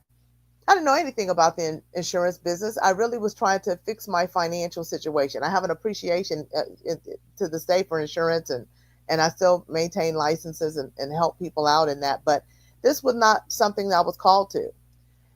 And as a result, that was 7 years of toil, 7 years of grinding and just trying. I think at best I built an average business, but I eventually got to a point where I laid off all of my employees. And I was sitting in my office alone, and I was financially depleted. I signed a very bad contract with the company that I had partnered with, and it just was all bad. And as a result, I found myself looking at eviction, not only from the apartment that I was living, not from my business location, but also the apartment that I was living in. And so I was completely, I was at rock bottom. So fortunately, I was able to find my way out of a situation where I did not face eviction. But I will tell you, I had 9 days before I was going to be sleeping in my car. And when everything got to a point and it had come to a head, I had a decision to make. I had, I was, when you think about fight or flight or freeze, I was in freeze mode. Fear had me completely paralyzed. I couldn't make the decision to close the business. I couldn't make the decision to shift and do anything different. I was just kind of treading water and getting sinking lower and lower. And then I had a situation that happened that was very, very embarrassing to me. Something that happened, and it had me make a different decision that I had not been willing to make before. And that was to let everything go. You know, Les Brown has a saying that says, let go or be dragged. I was being dragged. So I was tired of being dragged. I was being dragged by fear. I was being dragged by indecision. I was being dragged by not having any kind of strategic models in place for my life. And it made me really take stock of where I was. And this is what I had to ask myself. I had to ask myself, what do I truly value? What kind of legacy do I want to leave behind? I had not really given myself any kind of permission to look at these things before. And here's what I learned. I learned that sometimes the most beautiful masterpiece is built not from a blank canvas, but is from the rubble that may lie at your feet. And this rubble, they're the mistakes that you've made, the things that people have done to you, the things that you've done to people. God can use it all, but you have to be willing to change your perspective. And Wayne Dyer had it right when he says, when you change the way you look at things, the things you look at change. And that was true for me. It was true for me. So what made you start the online course creation, or did that come about later on? It came about later on. So what ended up happening is I, in my journey, as I began to recover and I began to shift and really look at my priorities and values and what I believe I was truly called to do, people began to ask me, how did you overcome all of this? Because initially it didn't happen right away. I was just trying to survive. I was trying to just have my daily sustenance and just overcome. But what I realized is that what had happened to me in my life and my ability to make the shift was somebody else's potential lifeline so that they don't become devastated by something that almost broke me. There are other people in very similar situations that need a way out and they don't know how to navigate. So I began to assist people that would ask.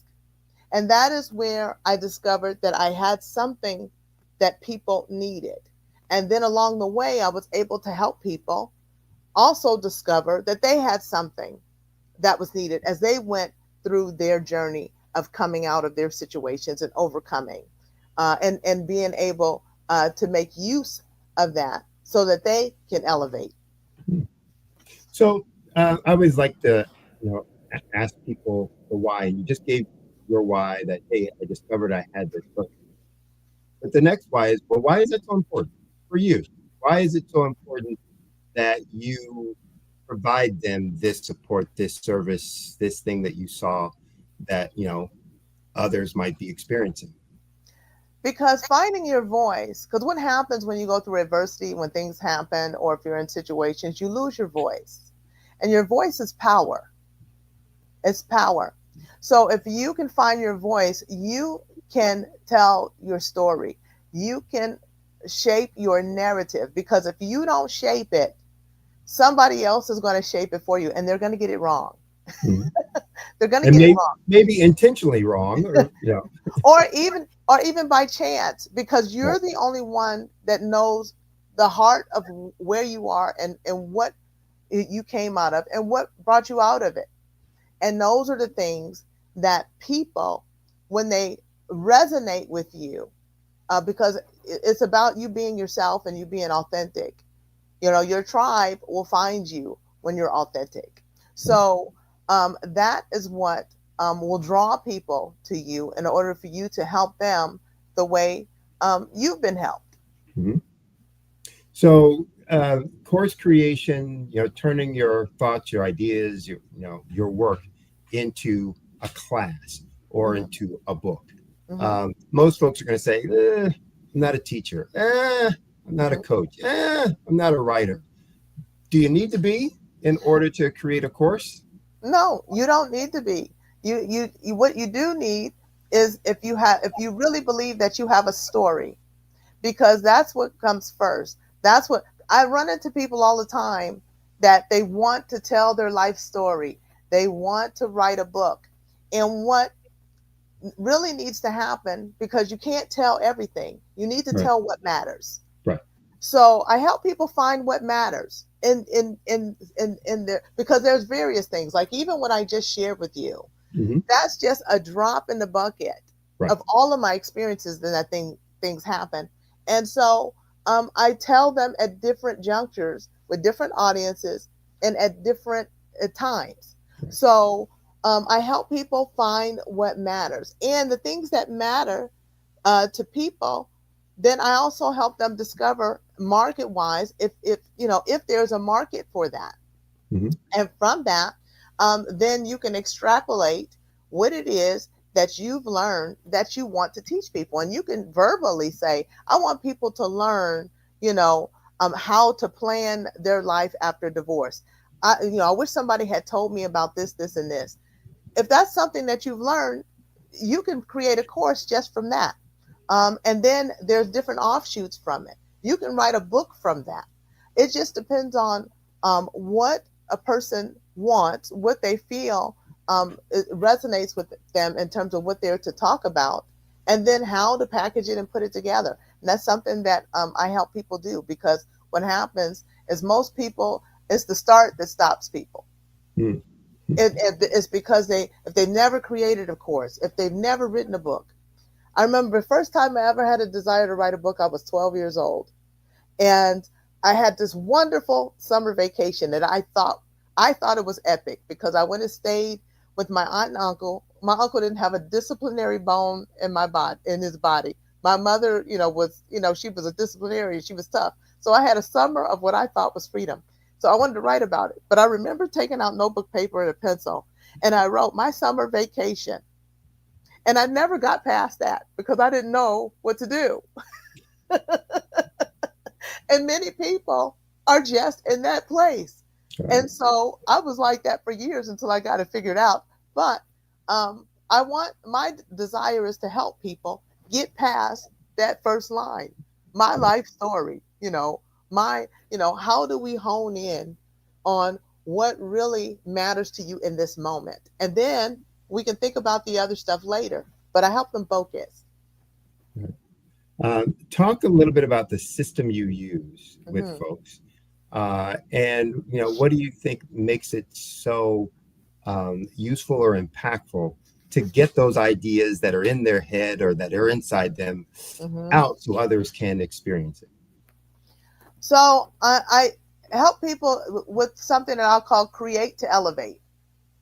And so, and I use a few tools that I use. AI is extremely important to what I do.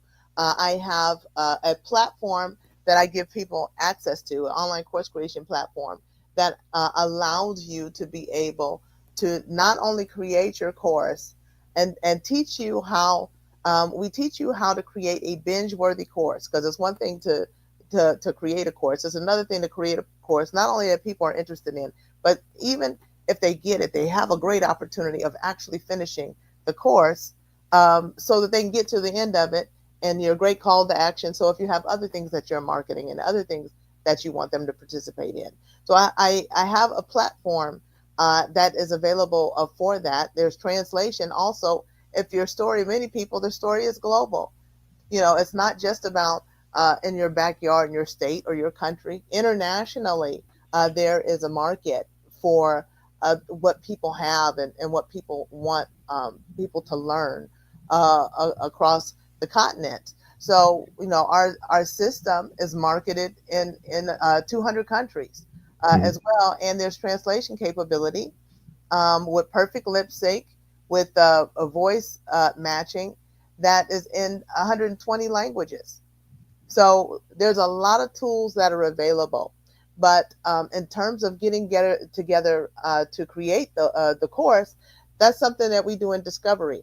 That's something I can personally help them do the research and development behind that, the marketability of their ideas, the development of their ideas, the creation of their modules. Or I can give them access to some tools. If they feel confident that they can do it themselves, they can have access to the tools as well. So there's a variety of ways that I help them. Interesting. What do you find is the biggest mistake people make in trying to get their life story out? Trying to tell everything all at one time. Trying to tell everything about everything that's happened to them. Because one thing, when you're talking to people, they want to be able to see themselves in what you're offering. They want to be able to relate to it. And so it depends on your audience. And it depends, on what aspect of your life that you want to tell. So It doesn't mean the other things aren't important. The focus is in terms of generating, it's going to be extremely vital in terms of your being the most, being able to execute with the best accuracy for the audience that you're really desiring to reach. Well, I think that's important too in a lot of aspects, because each event within your life may have an impact on a different concept or issue or problem area or success area that just says, look, that same thing I'm going to talk about when I talk about accountability. That same thing, that same event, I'm going to talk about when I talk about taking time with family and friends. I'll talk about a different aspect of that same event, but I don't need to talk about all of those things. I think that's what you're saying. I don't need to talk about all of those things when I talk about that event, because it's not all relevant unless the book or the content is about that event and all the things I learned about that event. But you're saying compartmentalize it somehow. You have to compartmentalize it. Even with the tools that I have that are available to people, there is so much that is available that they will get, but they may not be interested in all that. So I need to ask qualifying questions to see what they're interested in, and if what I offer will actually help, what I offer will help leverage them to succeed in what it is that they want. It's not just about me having all this great stuff, all these bells and whistles, because there's a lot. But what is it that you're desiring to accomplish? What's the end game? Right. What is it that you're really passionate about? And how is it that what I have can help you get there? What is the blueprint that you want to build? And then let's reverse engineer it to see what it is that you have to do to make that happen. And who do I need to pull into a process? Because I don't know everything. And it's important that I let people know, what my strong suit is and where I partner. Interesting. I remember when I worked for corporate Fortune 50 companies, et cetera, training some of the younger managers in presentations. It was, what do you want people to know? What do you want them to walk away from this meeting with, et cetera, and having a clear idea. And that's what I'm hearing you say. Have a clear idea of the point you want to make, what you want them to know, what you want them to learn, so that you can be clear in how you're communicating that. Exactly. And it may be a series of classes and not just one. Right. Maybe because the thing is, you could have a broad idea, but then there are segments to it. So should the segments all be in one course, or maybe should they be in a series of courses? You can sell them all together, or allow people to get the separate classes. And sometimes people need help to identify that, because they know so much. You have people that have so much experience. And so knowing what it is that they want people to learn will help to narrow that down. So talk about, because with a lot of these kinds of projects and opportunities, people see them sometimes as a distraction, a taking away from what they're doing each and every day, or what their regular business is, et cetera. Talk about why that isn't the case, and how it becomes a complement to what they're doing in their everyday business activities, et cetera. Well, you said it right. It is a compliment. Unless somebody is like, all I want to do is create courses. That's a difference.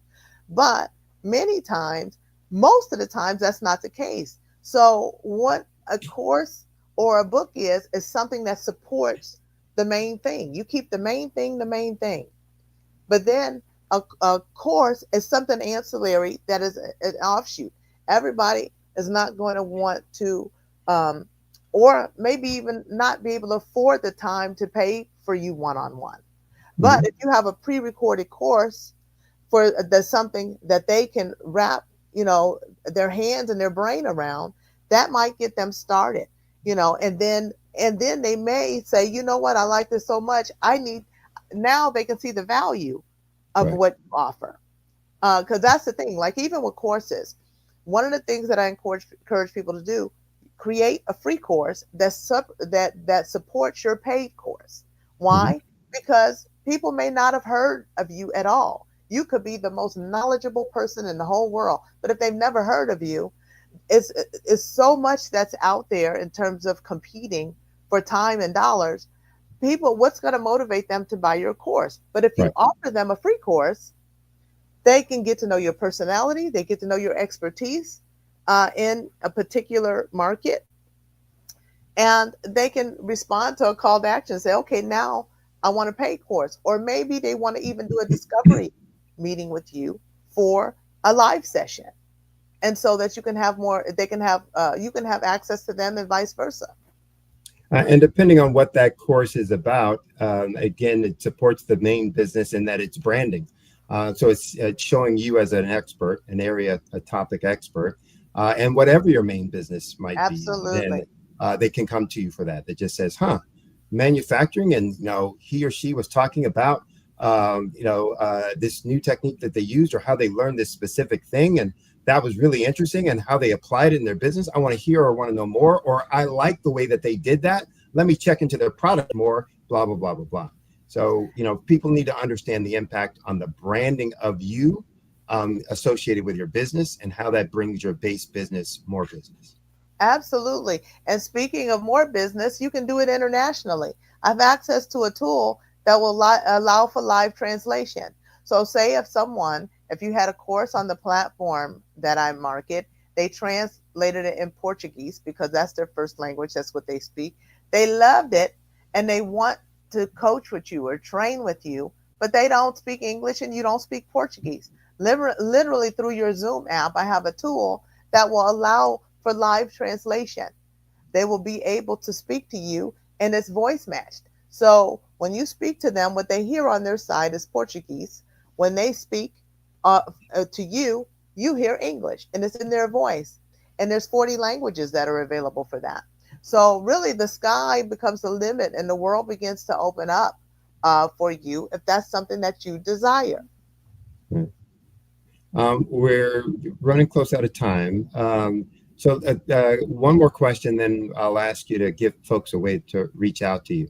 Okay. Talk about maybe the most rewarding project that you worked with someone on that maybe had the most unique application or had the biggest impact, whatever made it, kind of the biggest, best one for you. Talk about it, how it came about, and what you did with that individual. So I had a woman, she's a social worker, a professional, and she had fallen ill with cancer. And she was fighting this cancer, and this had been going on for some time. It was quite the battle. She had it kind of at bay, but it wasn't in remission. And one of the things that she wanted to do is that she always wanted to teach, but she was so busy social working that she thought she had to know somebody. She wanted to teach at a collegiate level. And then she had became sick. And so that became something that was a hindrance. So once she got herself a little bit healthy enough, but she still wasn't 100%, we were talking and she began to share with me what she wanted to do. Well, a long story short, what we ended up doing, we mapped out we did something. I have a program that's called Rewrite Your Life Story, and I'm revamping that right now, but it's a 12-week coaching program. But the beginning part of it, you pick one thing that really you feel is holding you back. It's something that you've decided that you've identified that this thing is a roadblock. It could have been from a childhood experience. It could have been anything. Well, we tackle that and get that out of the way so that now you can open up and we do some things to work on mindset.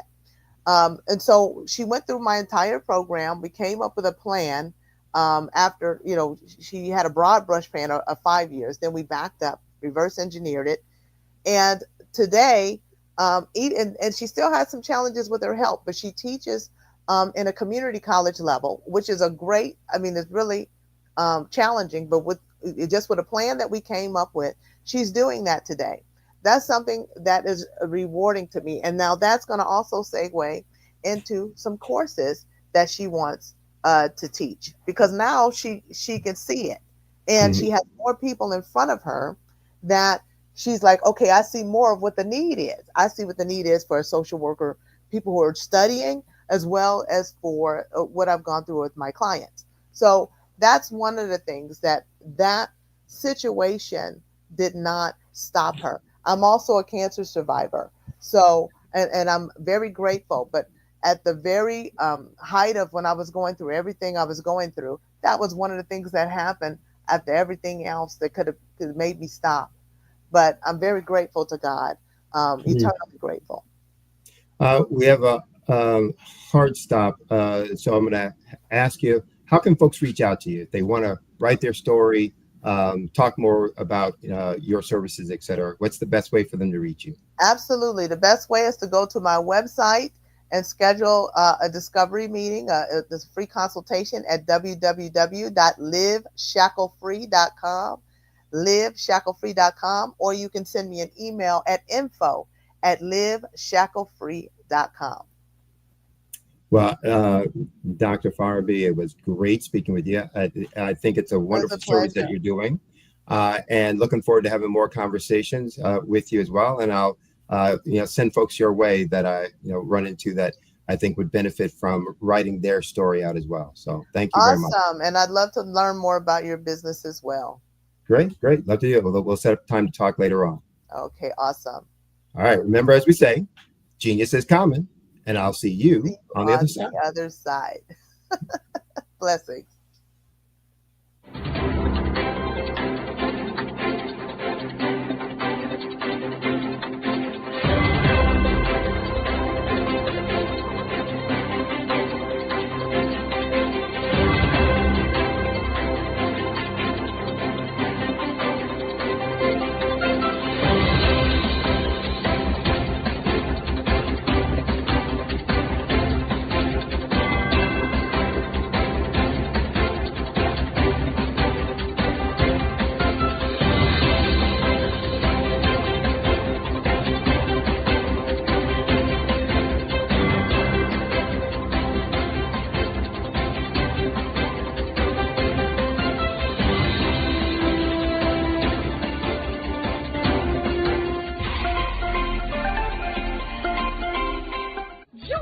Dr. Eric Kelly III and a host of phenomenal speakers from all around the globe for this 7-day virtual event that you don't want to miss.